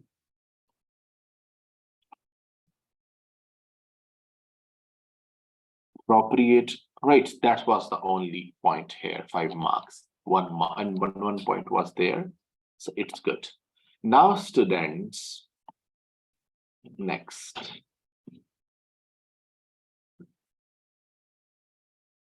So it's been, we will take a 10 minutes break.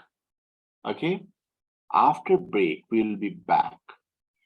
And we will be doing one more question on audit report. Remember our target for today.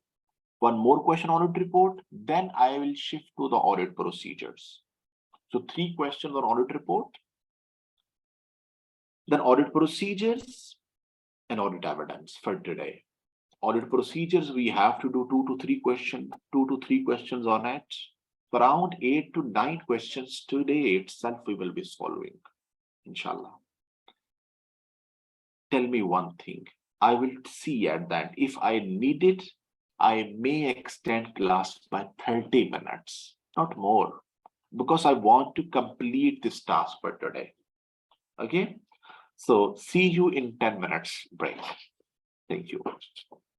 You just get up from your seats, walk, blood circulation. Have some, that snacks, small quantity. Okay. So see you in 10 minutes.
Yes, please, everyone, now. Sorry.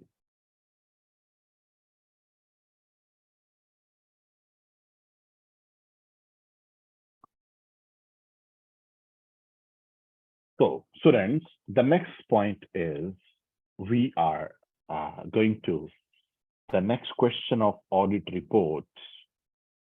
The two we have done. I want to do one more question on audit reports.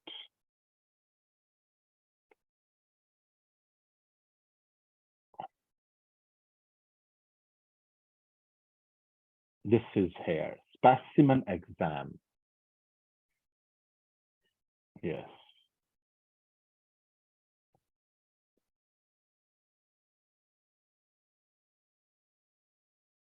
On it. Yes. Audit reports, specimen exam, September 2022 onwards, right?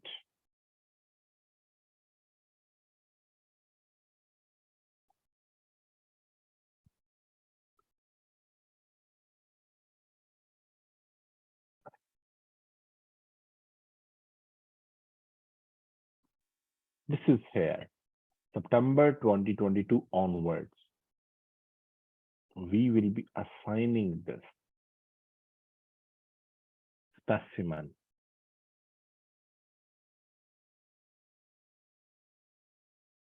Is the specimen gone? Yes. This is the specimen exam. The question number is 3. Question number 3. Yes.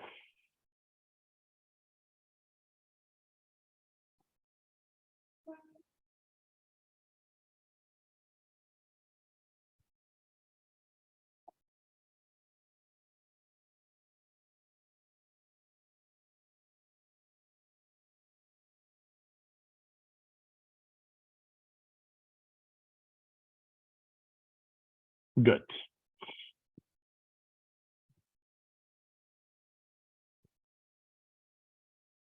Yes, a wonderful question it is. A very full-fledged question. Using the information contained in Exhibit 1,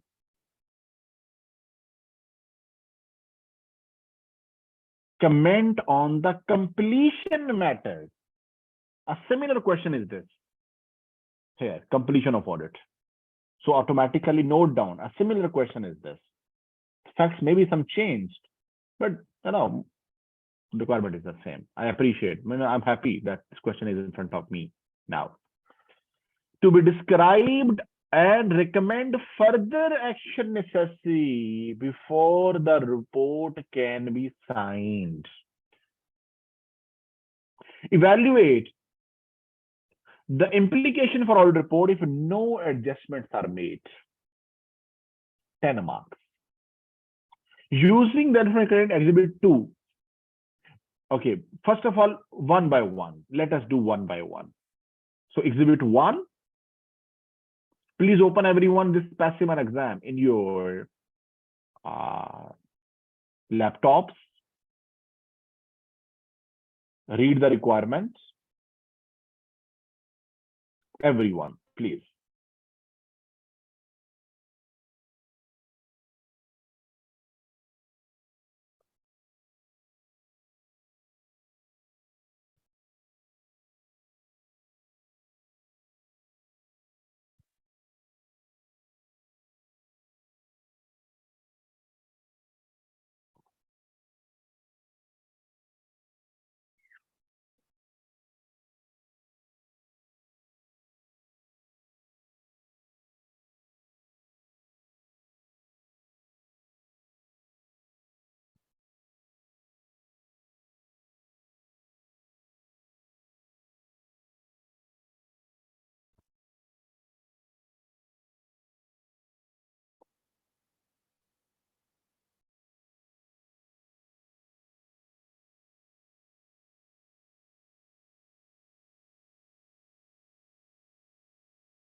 Okay, now I hope you have gone through it.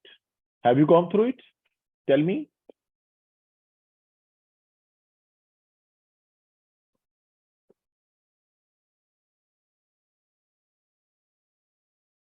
And if we come to the requirement once again,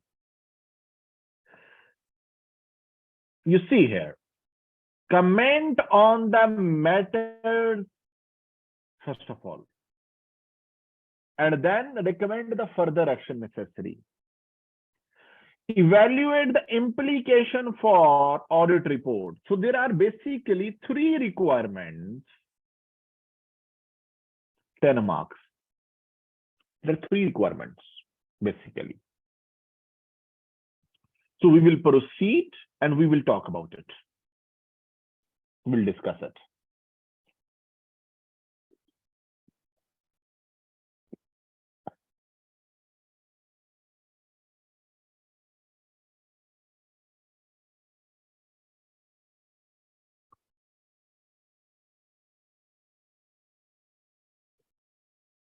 Just a minute.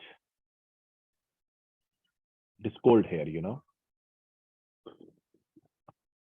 I'm having coffee. So you are in the process of reviewing the audit working papers and have identified the following potential issues. M company, sale or division, is at advanced stage of negotiation to sell. First fact. Very good. Very nice. The division, yes. This division contributed revenue of 13 million and profit before tax of this during the year. Okay, to this March. These are facts very much important. The draft sale agreement due to which is to be finalized on 1st August. And the year is this. Okay. And agreement finalized. Show an agreed price after cost of disposal of this. The division is a separate cash generating unit. Very good. The division is a separate cash generating unit. Yes.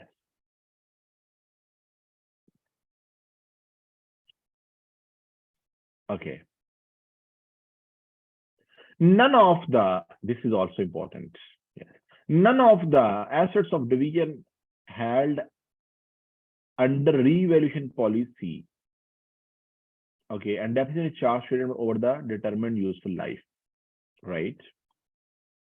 And important information. The finance sector of M company has not made any disclosure with respect to upcoming sales. In the financial statements, no disclosure have been given. Okay, this is now issue. Yes. However, division has written down from its carrying value to its estimate value in use of this.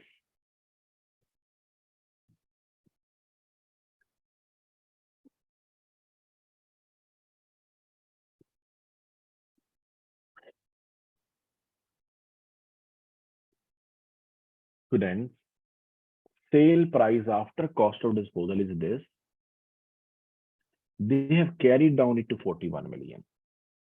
So multiple factors are there to be considered. Multiple factors. It is at 10 marks. First of all, matters to be considered and materiality of the matter.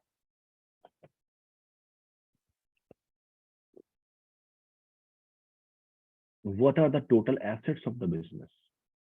It is given information here. Come here. Year end is this. It is 1st July. Listed company. Very important to understand. Listed company. Do check it. I told you. No, not you. Another class. Year end. These 3 things are very important. Okay. Because they may be used in the exhibits. The company's principal objective activity is publishing a trade and science journal. Total revenues, profits, total assets are here. Materiality has been set at $0.5 million. Good. So materiality they themselves has set. Nothing else, right?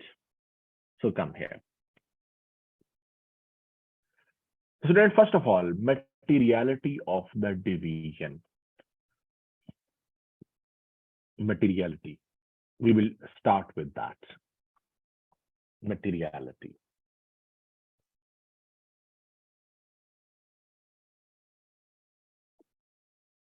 So how to start solving structure? So it is question number 3, part A. Yes. So matters to be considered. Further actions by auditor and reporting implication. Right? 3 things are there in it.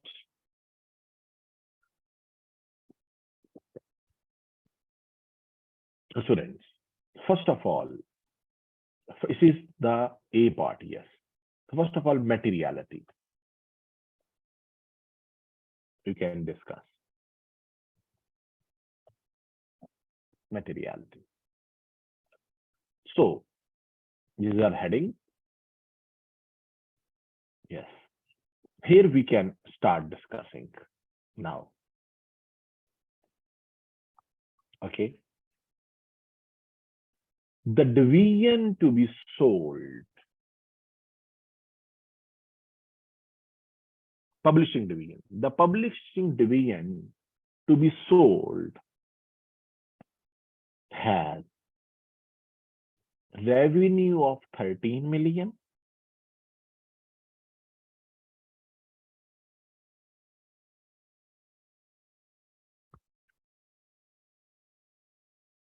And profit before tax of 1.4 million.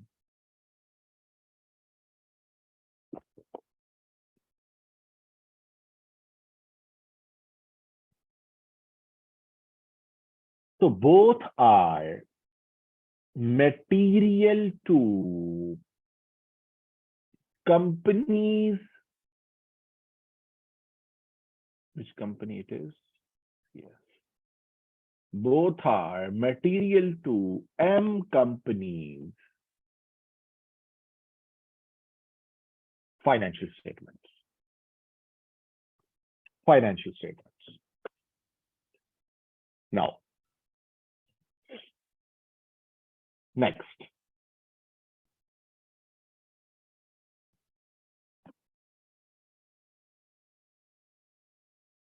$13 million, 1.4 million, right?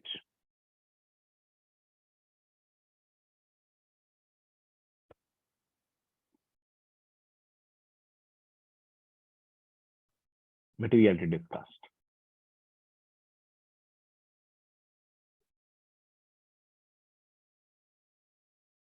Now, students,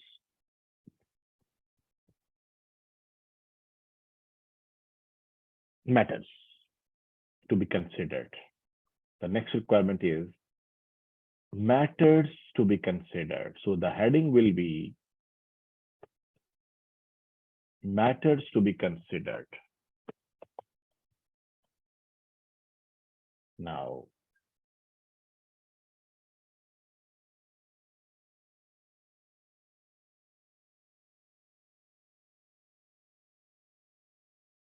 so matters to be considered.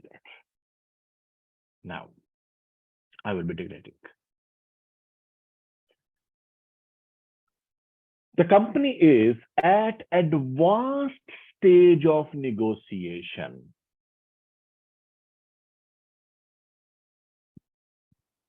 to sell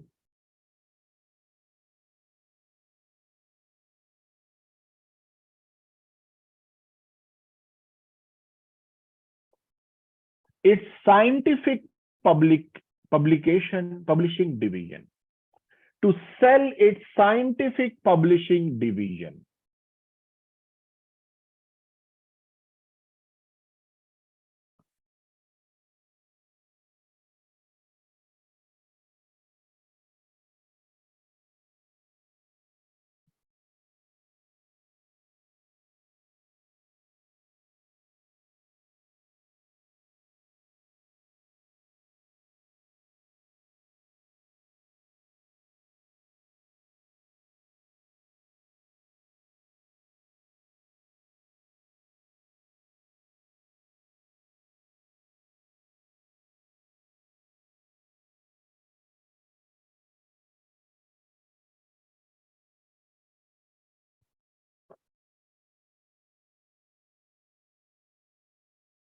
As per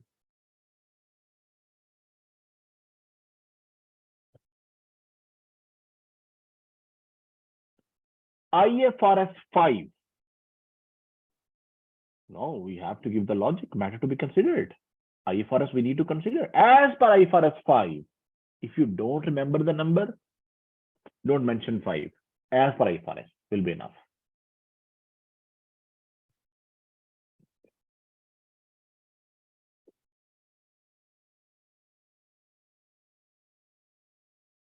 A disposal group of assets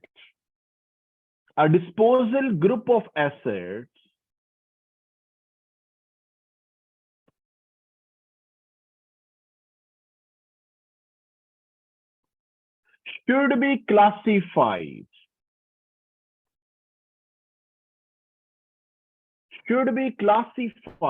as held for sale, where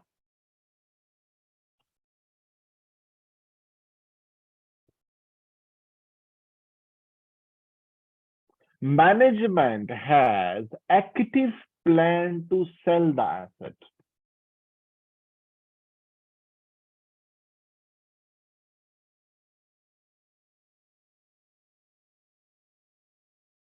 And the sale is highly probable.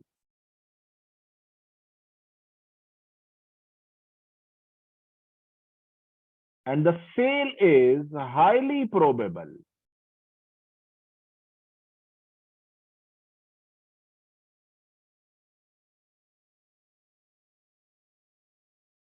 In the next 12 months.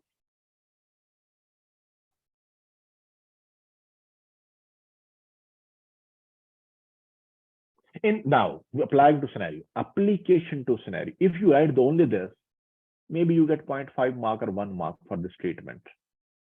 Now, application to scenario is very important. Here, in the case of scientific publishing division,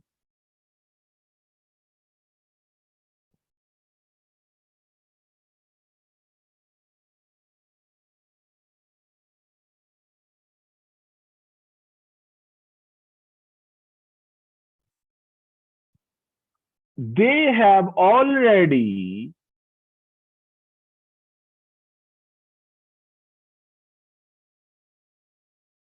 in finalizing the deal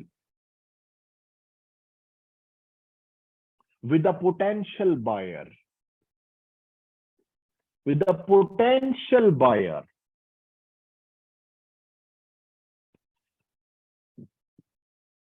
and negotiation is at advanced stage.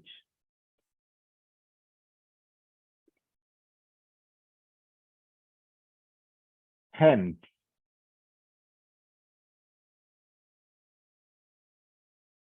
the sale of the assets is highly probable.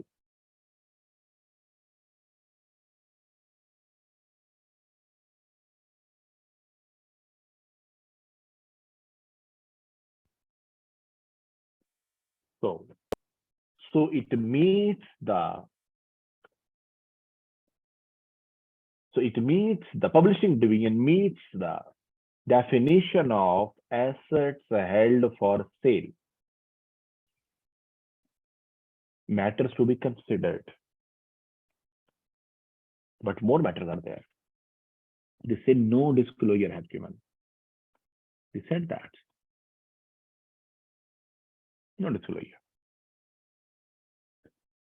As per the IFRS, now the next slide. As per the IFRS 5,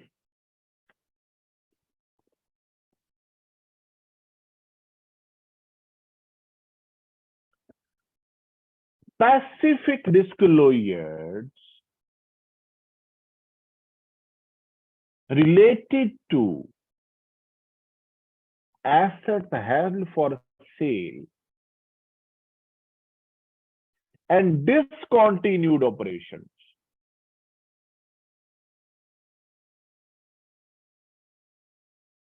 regarding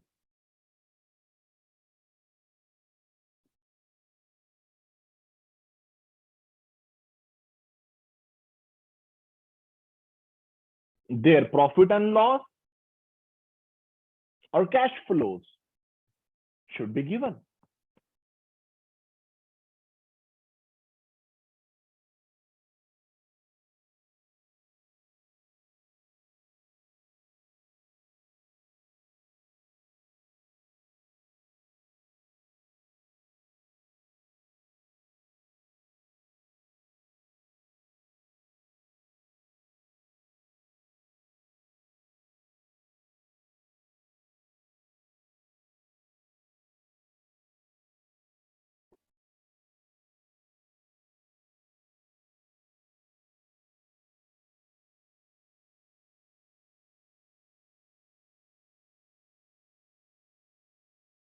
Next.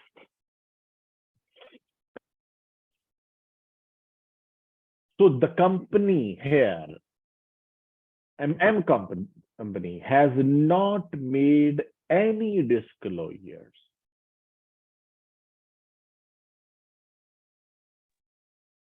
in this regard.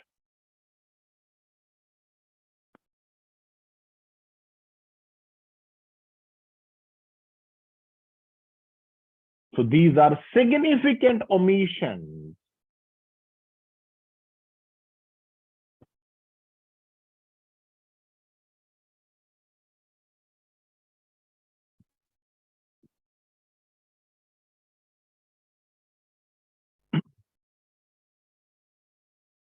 due to and form a material misstatement in the financial statements.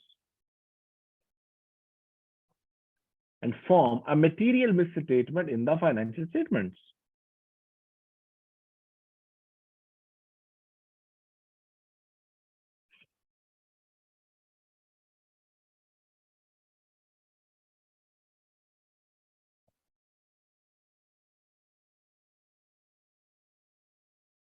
Next. The next point is, children, there are issues of valuation. You know, whatever we have written, I'm telling you the marking scheme. Listen marking. Materiality, 1 mark. Discussion. Second, you discuss the treatment of held for sale and applied to the scenario. Minimum 1 mark for it. In my opinion, telling the treatment, 1 mark, application, 1 mark. Okay, or minimum it will be 1 mark combined.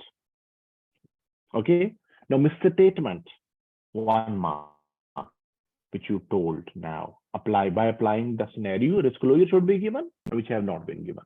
So up till now, 3 or 4 marks done. Okay, next, 4 marks, yes. The next point. The finance director and company has not made any, okay, right. So the next paragraph. As per IFRS 5, any disposal group to be classified as a held for sale should be tested for impairment.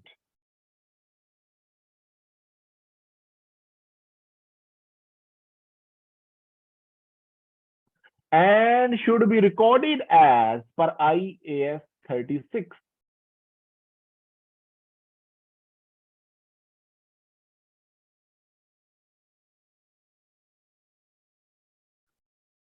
at lower of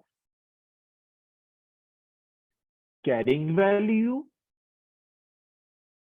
and value in use. Oh, sorry. Carrying value and recoverable value. I'm sorry.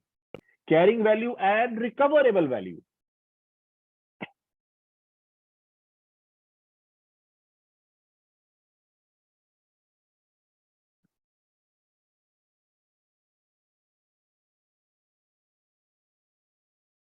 Now, here in this case, now applying to scenario, the carrying value is of the division is 45 million.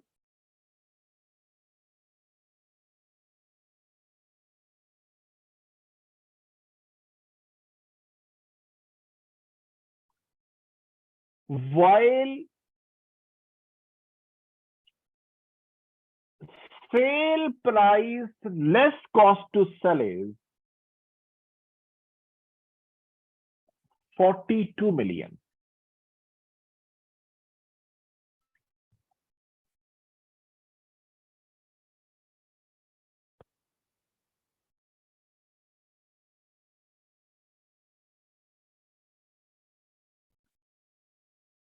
Which is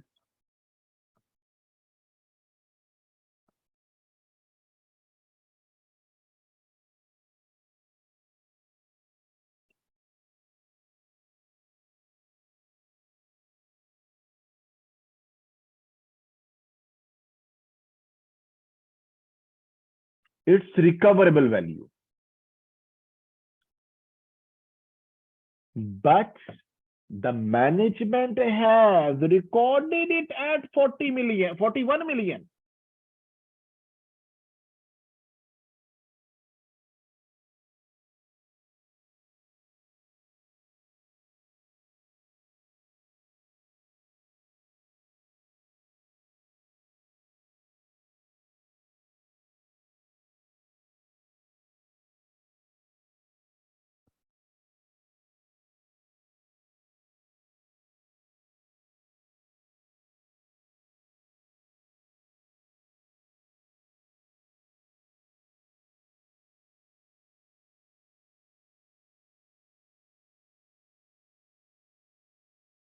So students, so hence the assets held for sale, they are understated by 1 million.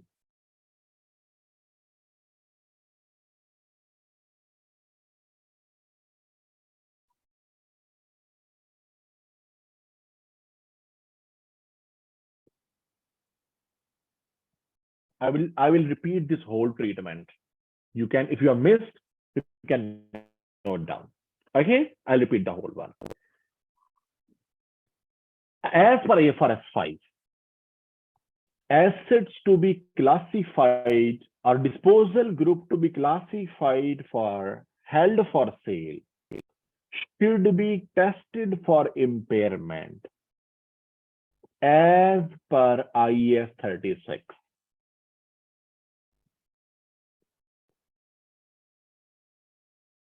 And this impairment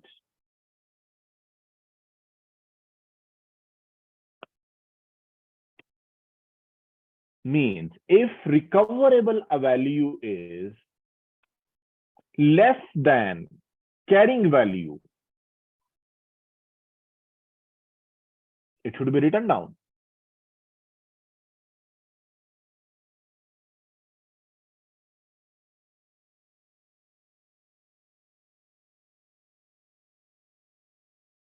Now, in this case, the recoverable value of the asset is 42 million. And the management has recorded this disposal group at 41 million. My words may be changed, but the concept is the same, which means that assets and profits are understated by 1 million.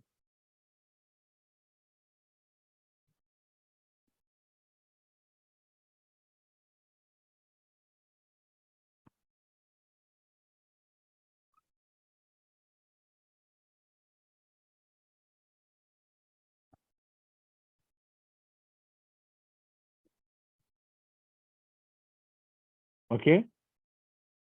No, entry we will not mention. We have told them what happening. Okay, right? Matters to be considered right now. Okay. We will talk about it when we will talk in the further action. Hashim, your question is valid. We will tell it when we will say further action. Right now, we are discussing matters to be considered. Okay. So they are misstated by, so hence, yes, the profits and assets are understated by 1 million, which is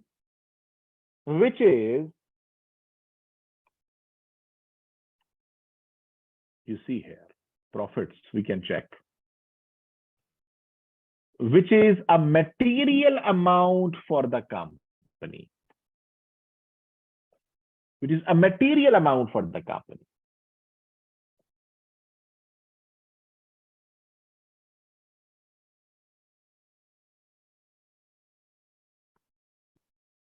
Yes.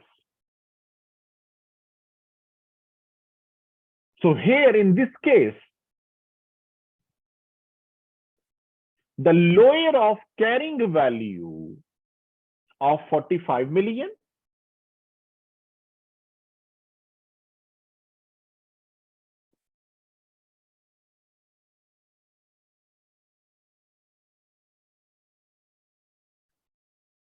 and recoverable value is 42 million.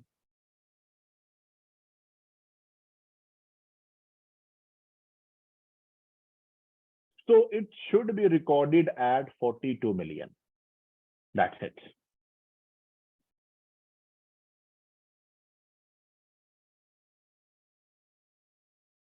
Now, student, is that clear so far? Is there any confusion? Ask me. Tell me.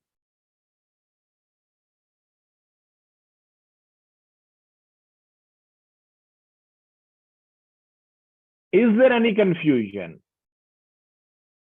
Sound is not good. Audio, yes, my voice, tell me, is it good? My voice quality as well, please tell. Voice quality is also good? Good. Okay, it means, dear, it is at your side. Now, student, one more difference I'm going to tell you. And note down these are the golden points. For example, you find same issue in the audit risk question. Then how you will discuss it? Then you will tell its misstatement. Similar way. Okay, similar way, materiality, treatment applied to scenario, what is correct, what is wrong. And you will end up writing which is understated, which is overstated. Simple as that. Simple as that. The same approach is here. But here we will not tell here because here matter to be considered. Now further action necessary. Next heading. Please. The next heading is further action by auditor. Further actions. Now here we will say, the auditor should request the management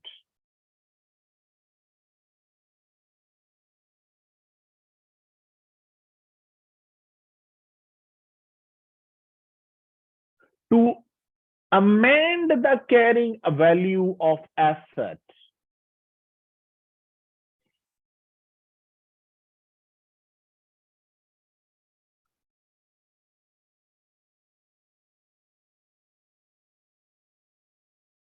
to the recoverable value of 42 million.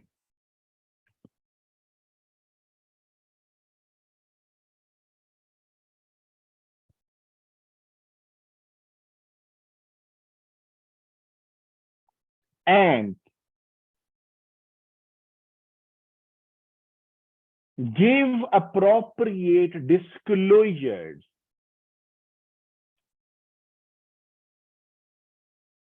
Sure, I will repeat. Audit should request the management to adjust the carrying value of assets to recoverable value of 42 million.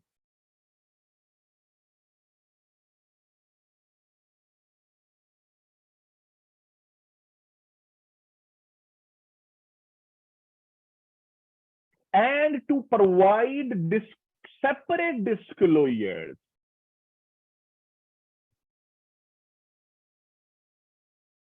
related to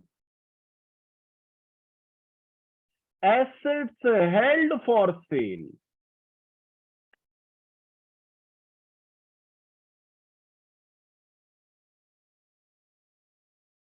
Assets held for sale.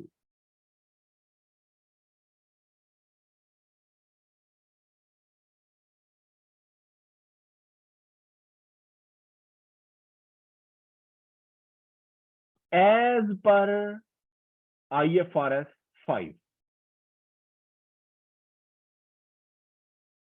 As per IFRS 5.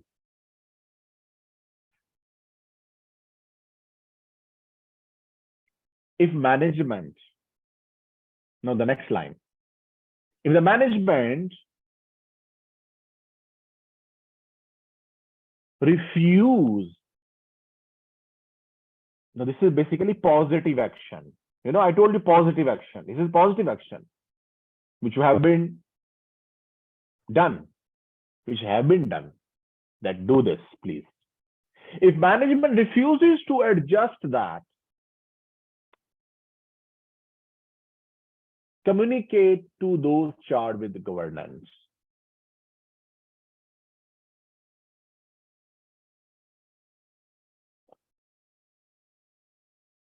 Along with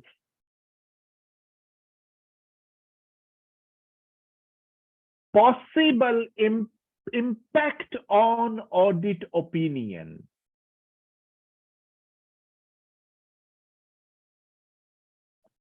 Possible impact on audit opinion.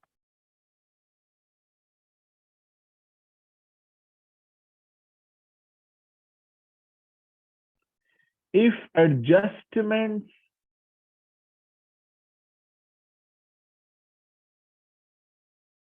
are not made,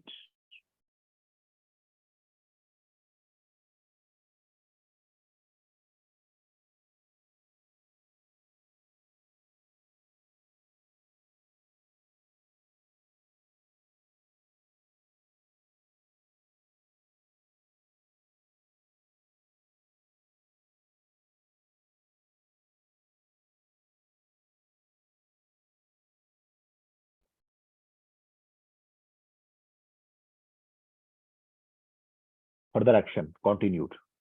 2 points done in the further action. Third point. If still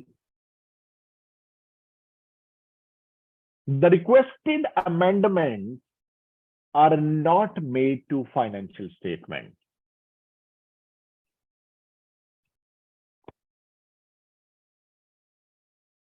obtain a written representation from the management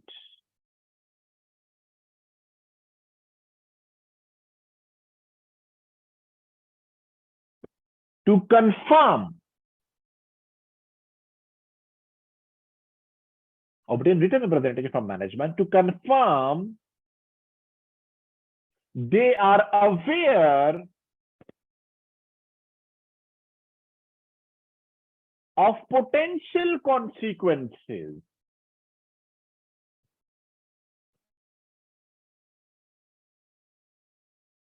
if amendments are not made.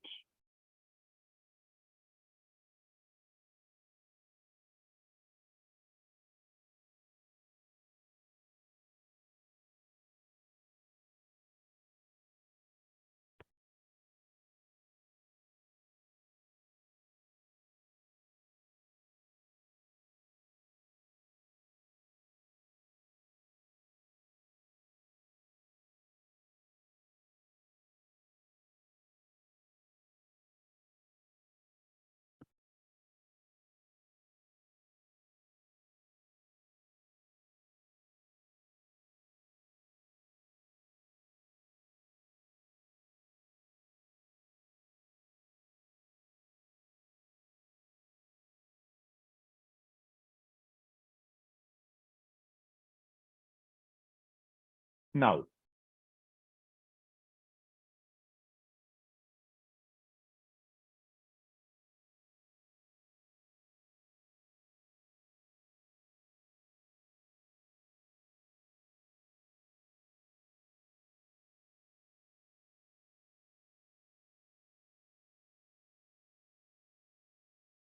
next, this is action, further actions.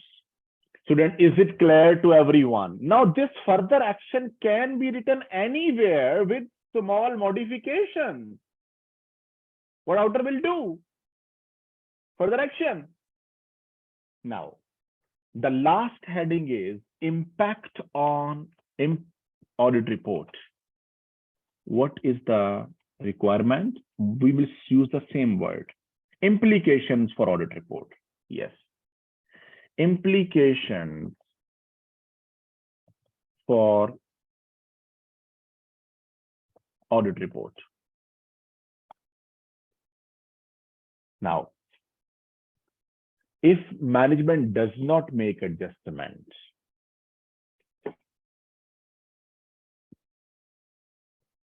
assets and profits are understated by 1 million.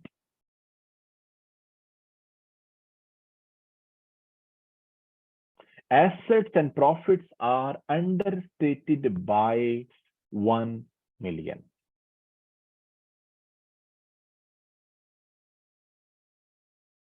Which is 1 million is their materiality level is 0.5 million. Remember, which is material in itself, but not pervasive.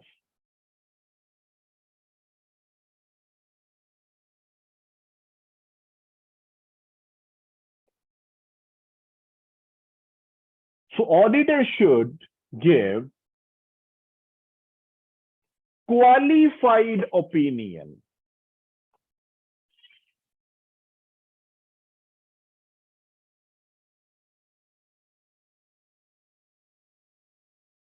So auditor should give qualified opinion.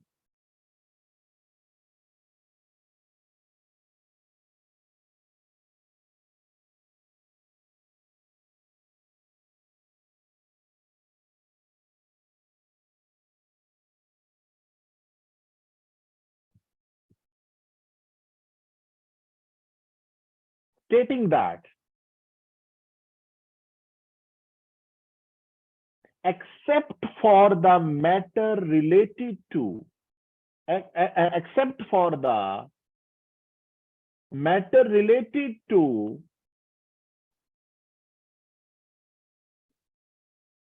material misstatements of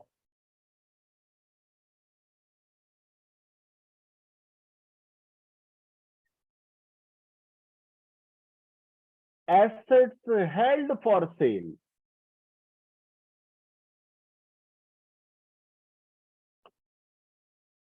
financial statements give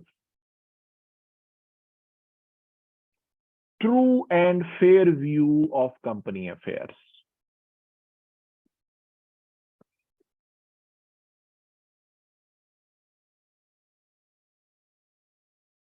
Now, students, the point is, in my opinion, you will not get 3 marks for it. This audit report part. We have to consider more facts. There is another thing. Disclosures are also not there. Disclosures are not there. No, next paragraph. There are some important disclosures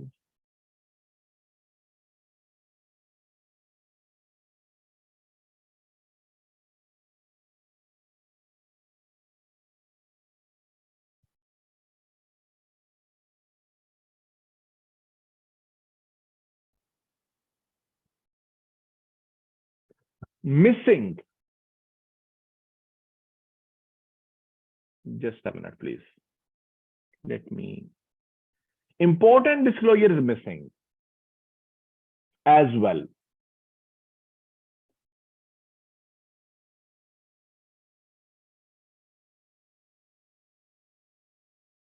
just 1 second. We need to check one more thing from here. There might be some information. Okay, no information about it, right? Okay.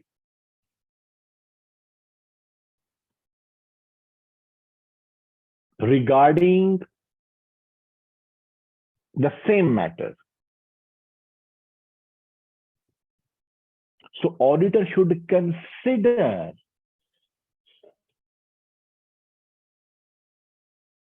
and apply their judgment whether this lack of disclosure along with the material misstatement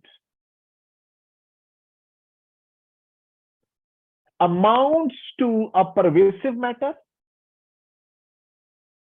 Now, this is analysis and evaluation and forming the judgment. Analysis, because both possibilities are there.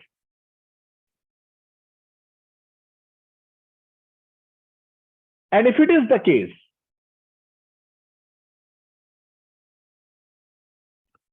an adverse opinion should be given.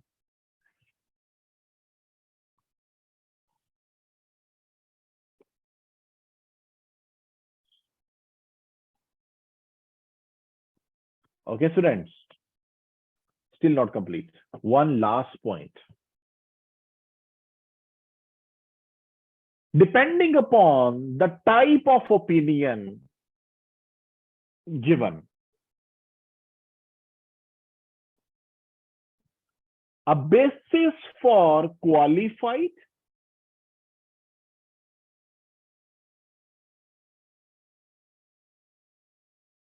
or adverse opinion paragraph, basis for qualified or adverse opinion paragraph should be placed after the opinion paragraph detailing the facts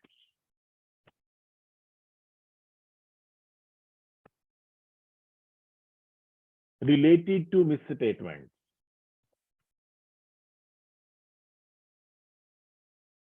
Detailing the facts related to the misstatements.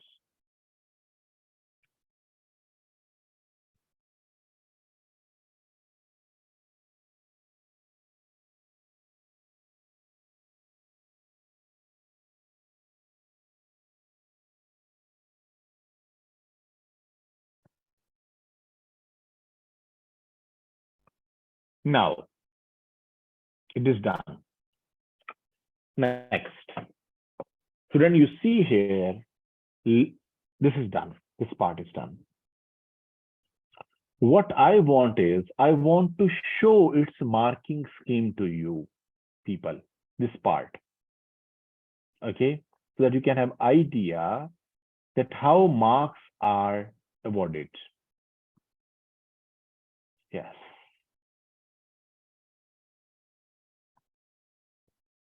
Here we are.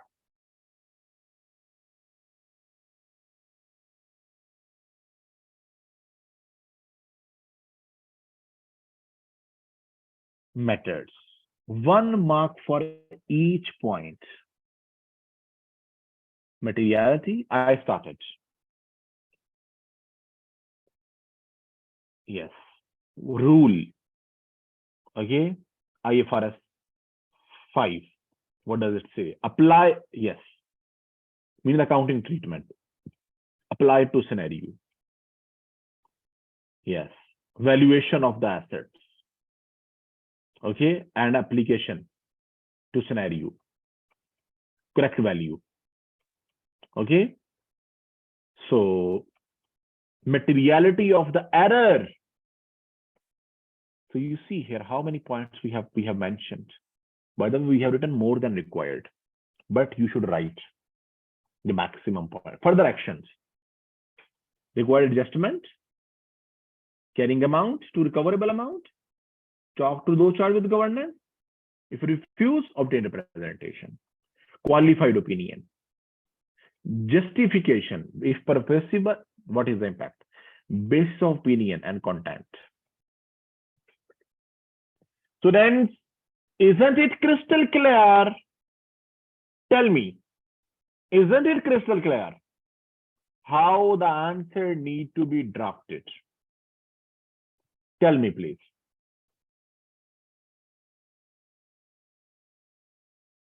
And those students who are studying the relevant session with me, now I will ask them that, I emphasize the importance of crash course. This is the reason that I was about to consolidate everything here. It is not possible to do over there because there we are studying topic by topic, stepwise. Consolidation can be done at the end when you are clear about everything. Now, next. So, students, next part. Same 3 requirements. Please open it and read it. Tell me at what time you need lunch break. I don't need right now lunch break because I have had a cup of coffee, some salad in the break. At what time you need break? After this question or after this question we do some topic? Then means you need break after 20-30 minutes or 1.5 hours. Tell me. Your preference. Option 1 after this question. Okay. Tell me frankly. I will give you break after this question. Option 1. Okay. Okay, no worries at all. I will be giving you the break after this question. Done. Okay. Just go through it.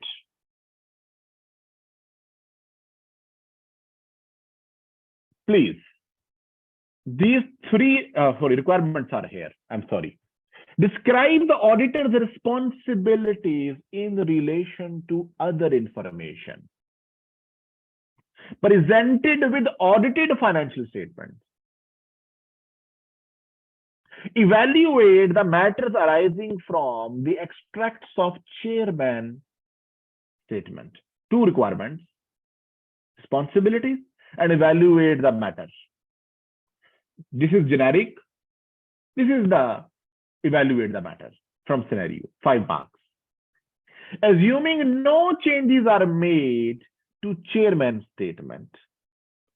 Evaluate the implications for the completion of audit and audit reports.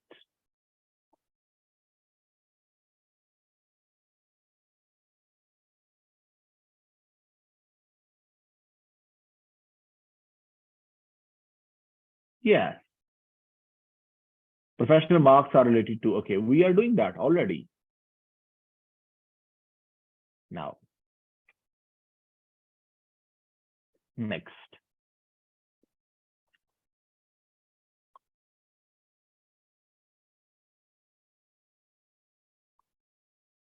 So students, the second part is here. Yes.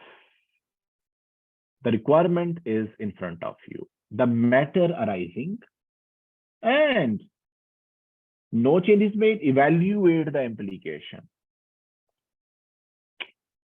Please go through it.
So there are two requirements for it as well: implications for audit completion and the audit report.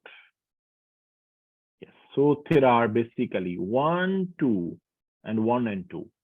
4 requirements are there. If you break requirements, things become clear. Yes. Implications for the completion.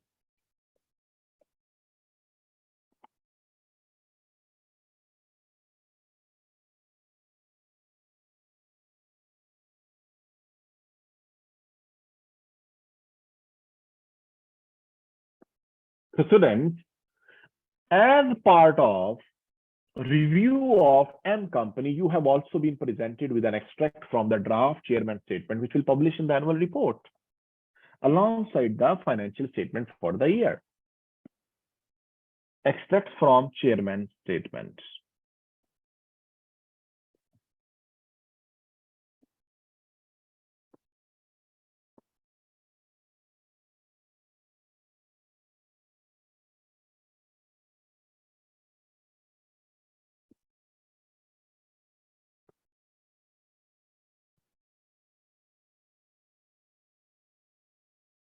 Now, so students, the company's results for the year are extremely positive. One thing. Okay. Positive. Over years and year, revenue growth is 5.9% or over. And our profit growth is even stronger. Revenue growth is this. This is revenue growth. And profit growth is even stronger. Good. All our revenue streams have been performed well, especially the scientific publishing division, which is going to be sold. So why he is talking about it? Which we are looking forward to exciting sustained growth level next year. And we can see, as you can see from auditor's report as well, he has actually asked auditor. Auditor agrees. Now, we also made significant progress, social and environmental aim of reducing our carbon footprint and recycling across division. Okay. We're proud to announce that we have now moved all our printed product to the recycled paper. Okay, come here. To help with review, we have following analysis of the results. Revenue from the total revenue divisions. Okay, previous. Profit before tax along as per divisions. Okay. As noted that their last 3 of publication cells are not. Yeah, one contradiction is here. So then the point. So come to the requirements now. Auditor's responsibilities related to other information. These 2.5 mark B. One part 1. Auditor's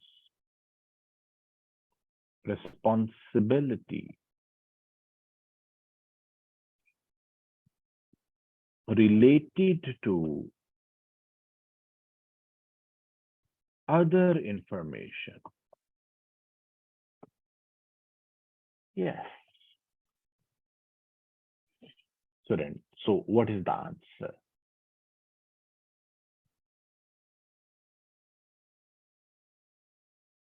So auditor, now please note down here.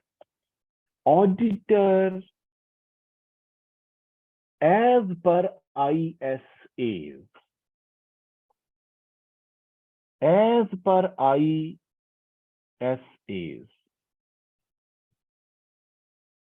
has to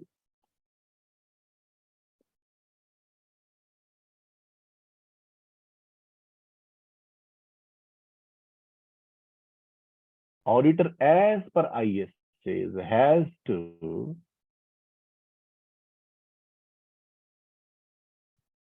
read other information in the annual report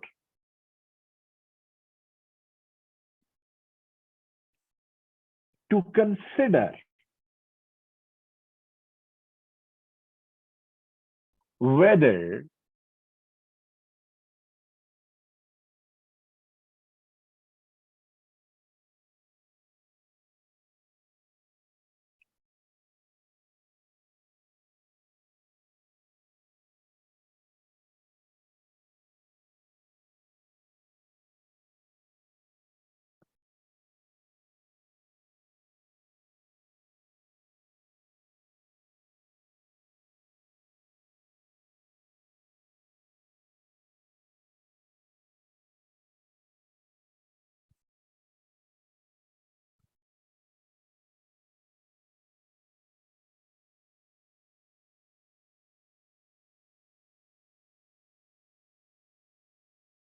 whether there is a material inconsistency between other information and financial statement.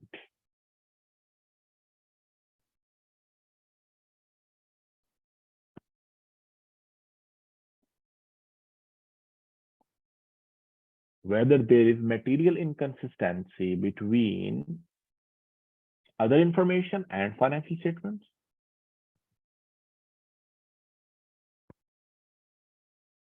or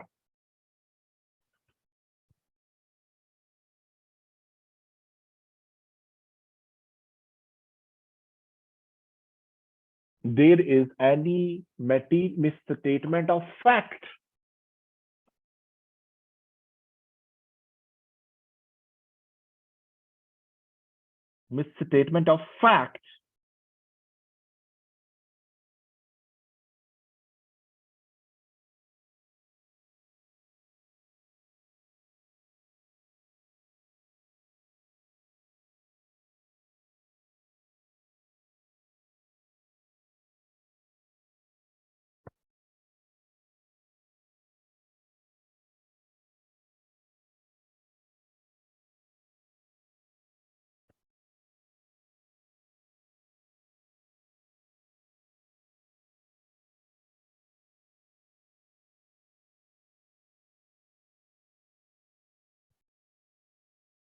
if it is the case.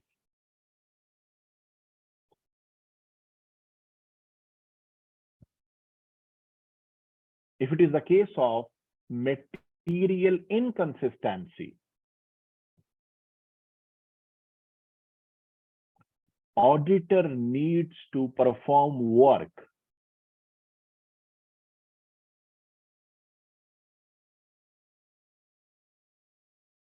whether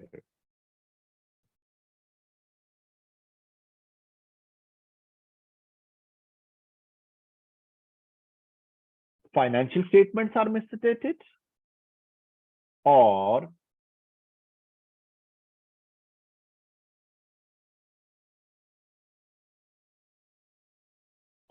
other information is misstated.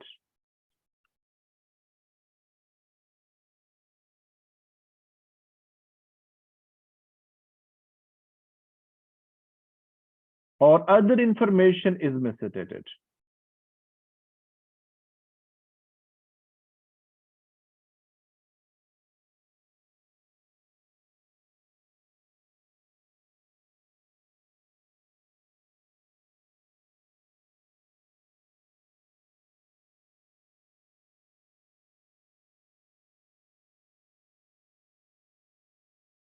Other information is misstated.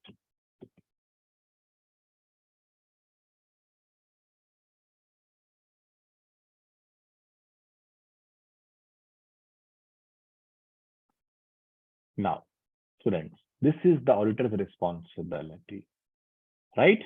Now, this current matter. The current matter is they are saying the growth profit is 13.5%, right? And revenue growth is 5.9%. So we will see 13.5% other division, 93 to 95. And scientific division is 13 divided by 9. We will calculate 44%.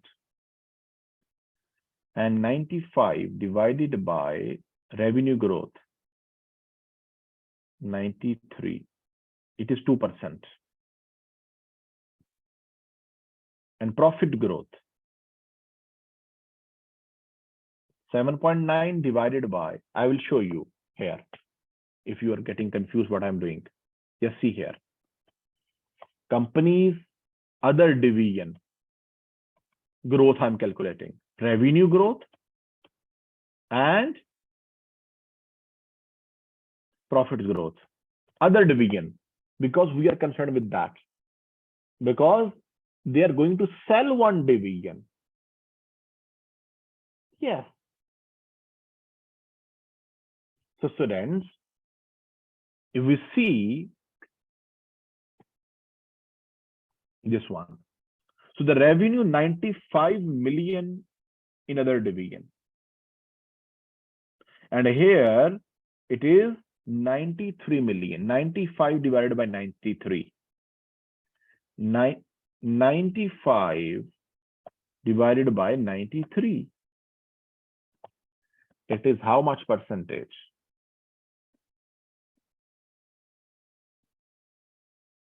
It is 2.1%.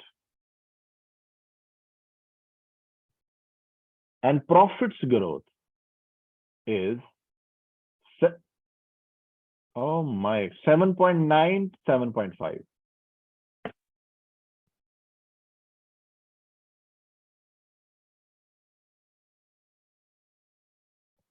Yes, how much it is? It is 5%. In other division. And they are saying, yes, the profit growth is 13.4% stronger, even stronger at this. Revenue, which is because of a growth in, you see here, scientific division,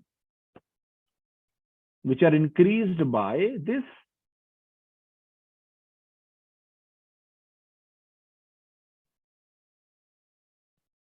Just a minute, one more thing I need to check.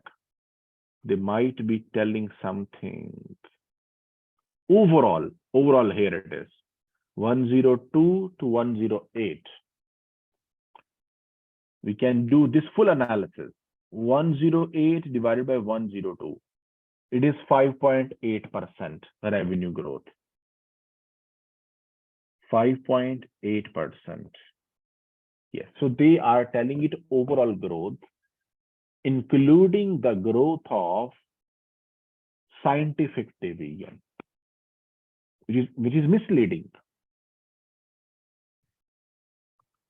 Their other division has a growth of sales by 2.1% only, and profits by 5% only. This significant growth is because of division they are going to sell. Now,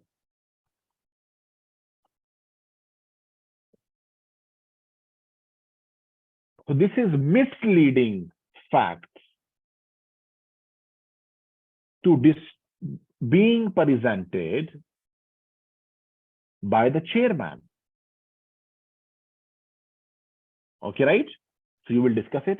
Let me rephrase it, the whole scenario. Listen. So the second part, actually, first part we have done.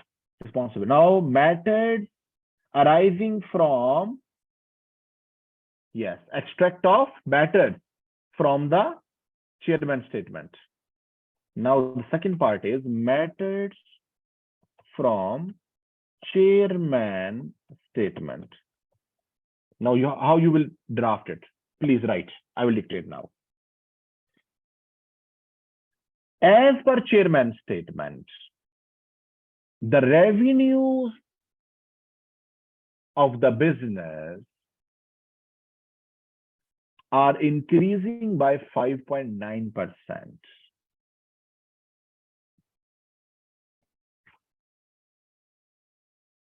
And profit growth is 13.4%.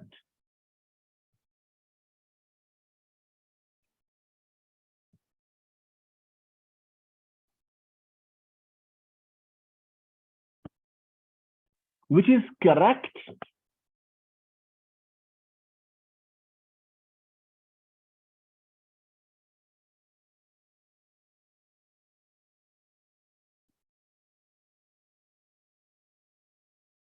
If the current level of operations are considered. But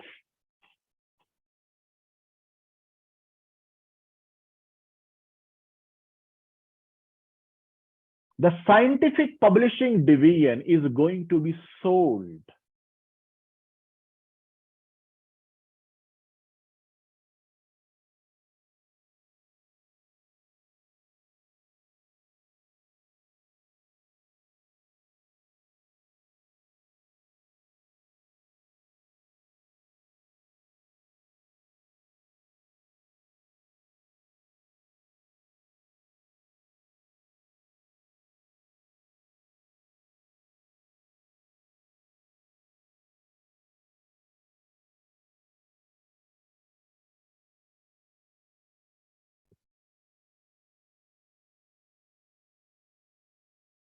Which is to be sold and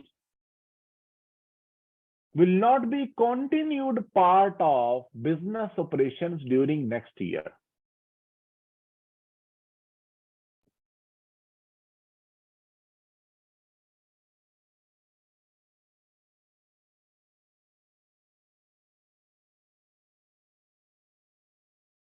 The growth in the revenue and profits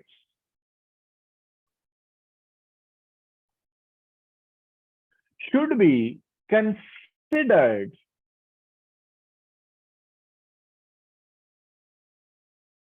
and discussed by chairman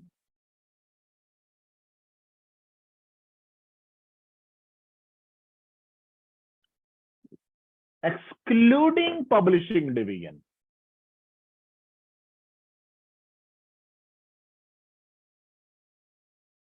Excluding publishing division,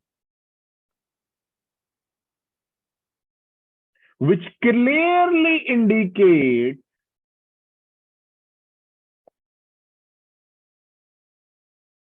it has much lesser growth rates, such as other divisions revenue is growing by 2.1%.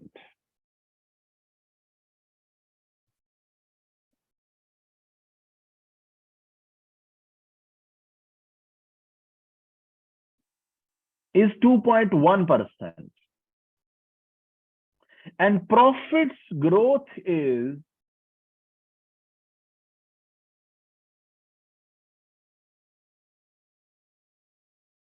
for other division is 5%.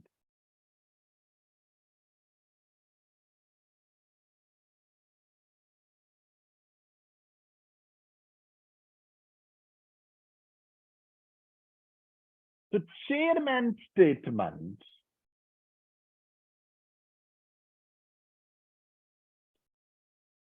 is misleading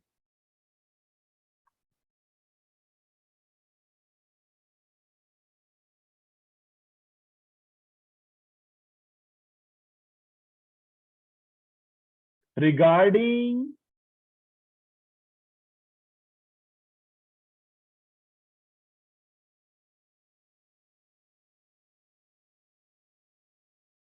business growth and future prospects.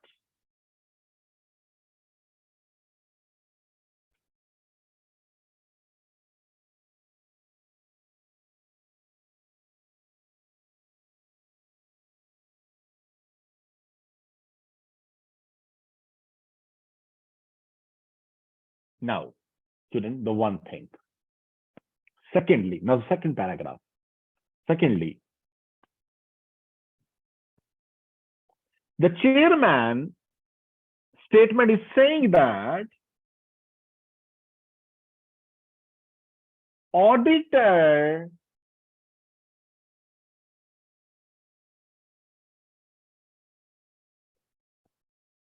report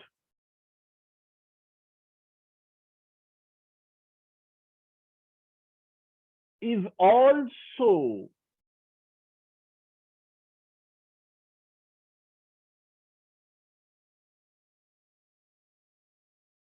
validating the future growth prospects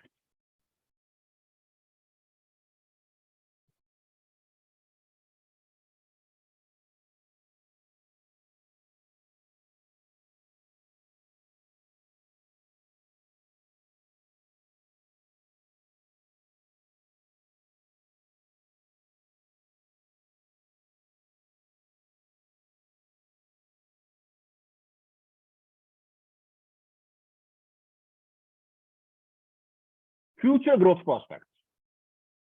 Okay.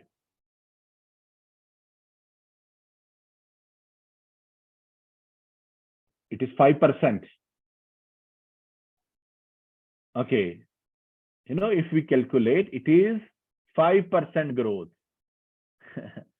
Actually, you know that. Okay, one student asked me, it is 1.05. If we calculate it, it is 1.05. Why you wrote 5%? So the answer is quite simple. Sometimes, you know, simple things confuse sometimes. It happens. So this is this year. This is last year. This year profit is 1.05 times of last year. So what is growth? 5%. This is 1.05 times of last year. Is that clear?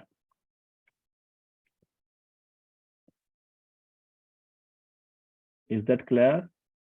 Okay, now.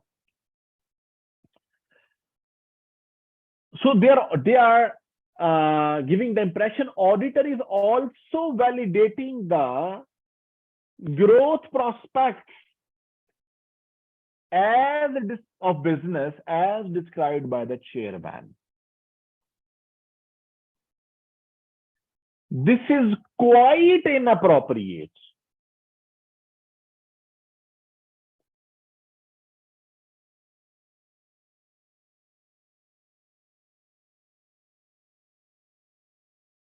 This reference to the audit report must be removed. Lastly,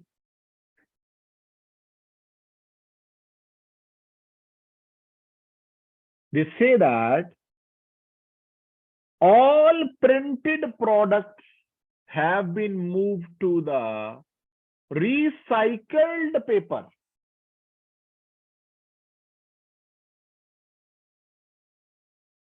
Which is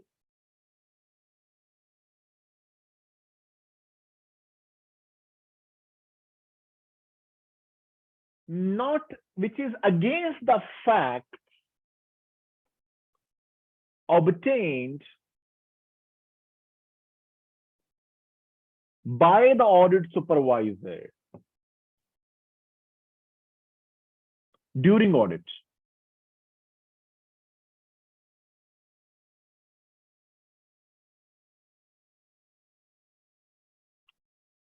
During audit.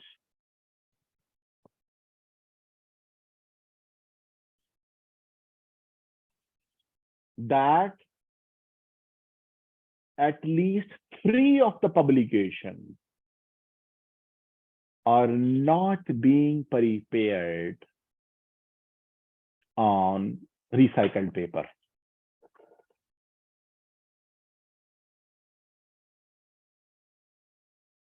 So this is misstatement of fact in other information. In other information. I hope it is clear. Now, next. Implication for audit report. Now, the next paragraph will be implication for audit report. Students, you see here how for audit report.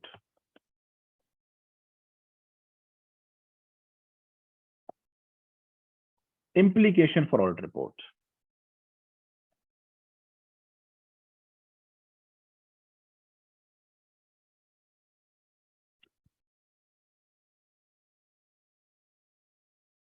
Just a minute. Implication for audit first, not report. Report is end. Sorry, there are two requirements. I forgot. So be careful. So implication for audit, for completion of audit, and then audit report. Okay. Now, implication for audit, completion of audit. Students, what should happen? It is basically same, the action to be taken, positive action.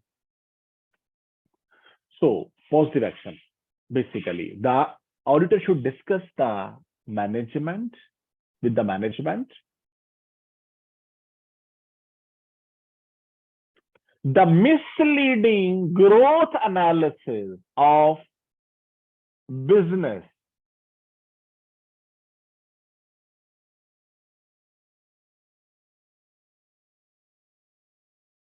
or to discuss with the management the misleading growth analysis of the business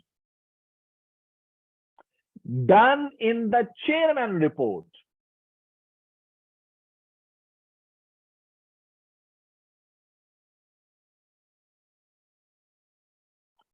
and future prospects of the business.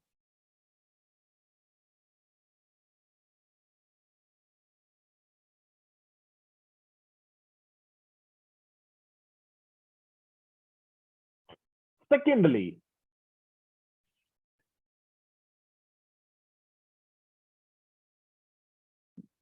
the misstated facts related to the use of recycled paper. Misstated facts related to the use of recycled paper should be discussed.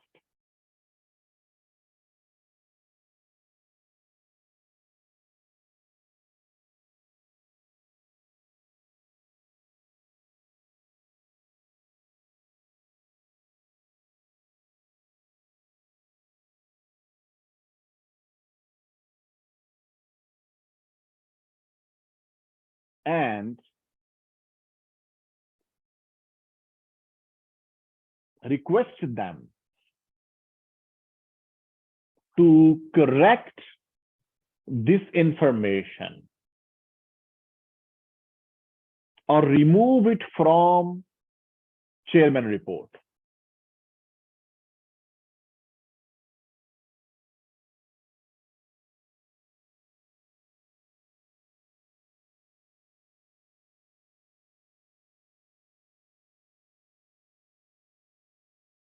And the reference to the audit report as made by chairman report should also be removed.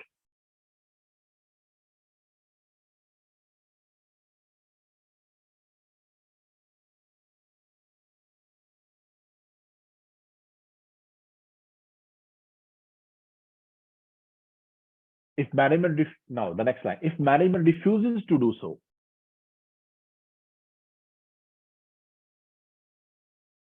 the matter should be discussed with those charged with governance of the company.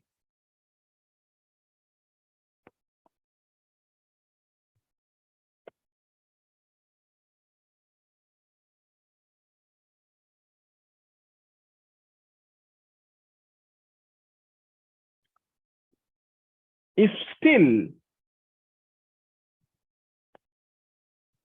the matter remains unresolved,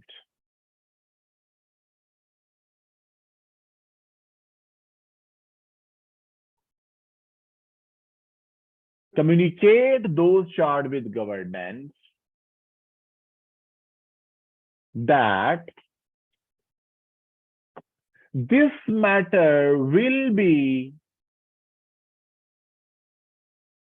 highlighted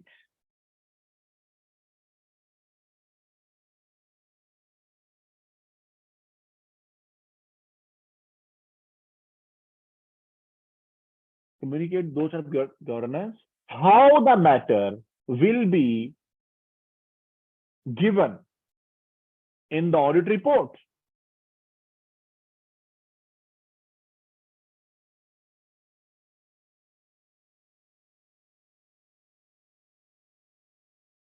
And lastly,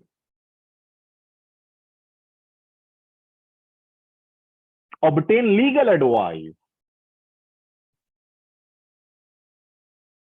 if it is possible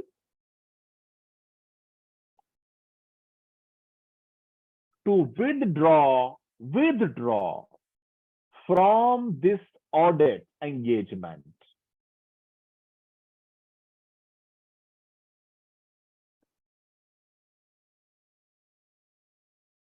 Under these circumstances,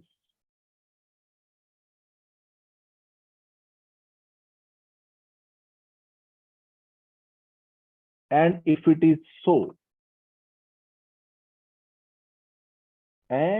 if it is so,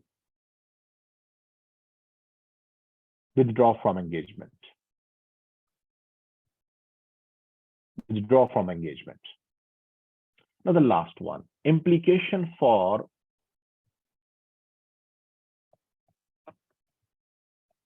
audit report.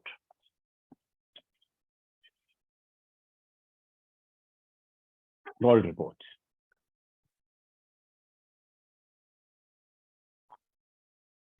If the management does not correct other information,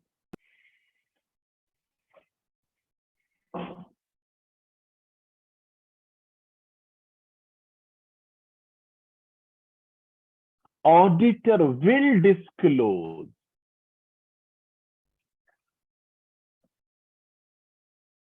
that auditor will disclose in the other information paragraph of audit report that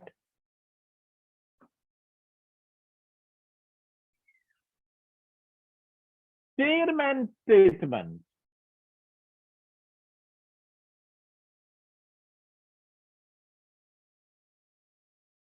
is inconsistent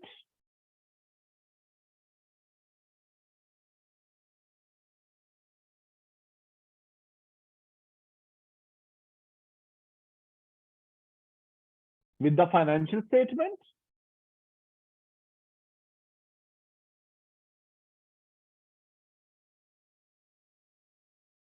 describing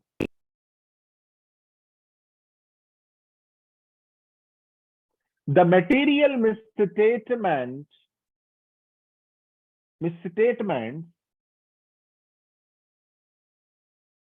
in the chairman statement.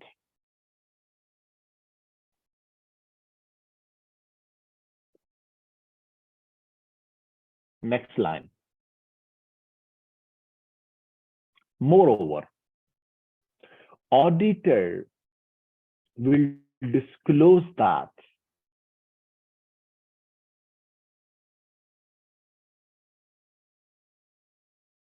auditor has responsibility responsibility to read other information of annual report as per ISA,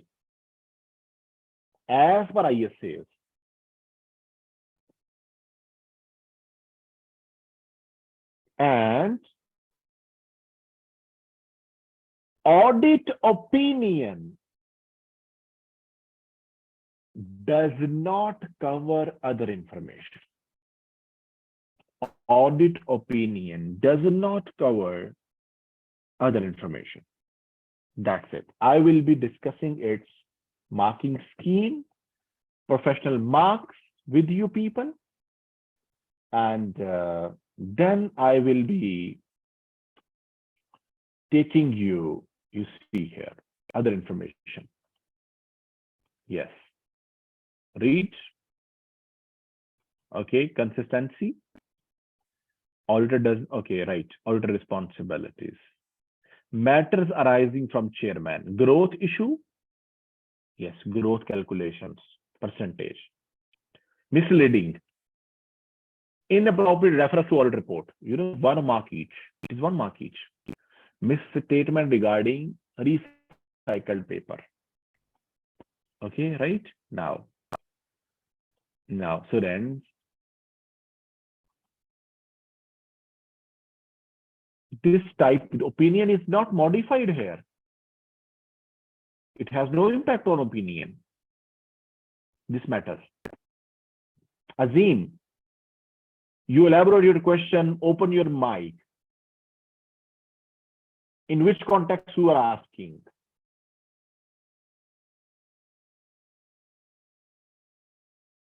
Please ask that everyone can understand your question and answer. It will be good for everyone.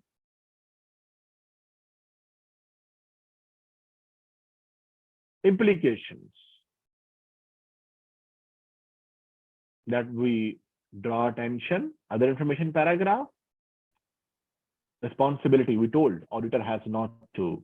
Yes. Implication for completion of audit, sorry. Request management to correct, talk to those charged with governance, notify, report, consider withdrawal. Yes, other information paragraph. Opinion is not modified. And this is not, yes, audit. Audit does not cover that. Uncorrected misstatement. Azim, you went on silent mode. This is not good.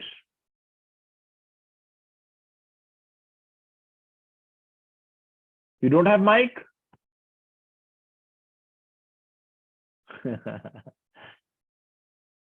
Aman, how come? Okay, right. So here opinion is not modified. You are right. Here it is not. No impact on audit opinion here. Chairman statement, other information. Now you see here, appropriate use of information to support discussion. Use of information. Okay, right? Now, and design appropriate response. Okay. Identification of omissions from analysis. You see here, we told that this should be broken down. Segments should be analyzed. Balanced approach. In the first part, we said if alone this is consider what is impact. If it is together consider pervasive matter. Remember, balanced approach. Effective challenge of, yes, it was the first part. Appropriate judgment to draw conclusion. Yes.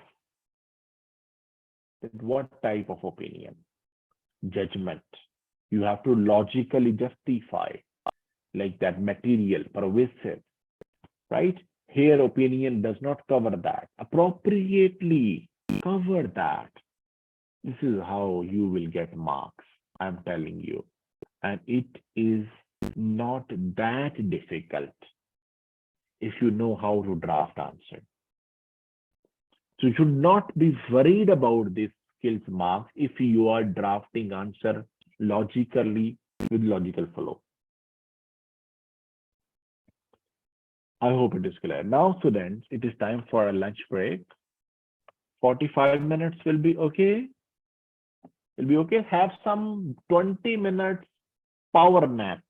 I do. When I take this break, I normally have a power nap. 20 minutes. 20 minutes I will eat something, and 20 minutes I will just close my eye and relax. It will give you boost, everyone. After lunch break, 45 minutes, we will be back. And then we will continue with the audit procedure. So see you. Students, I will log out and rejoin again. I will log out and rejoin again. Okay, everyone, after the lunch break. So I will log out. See you.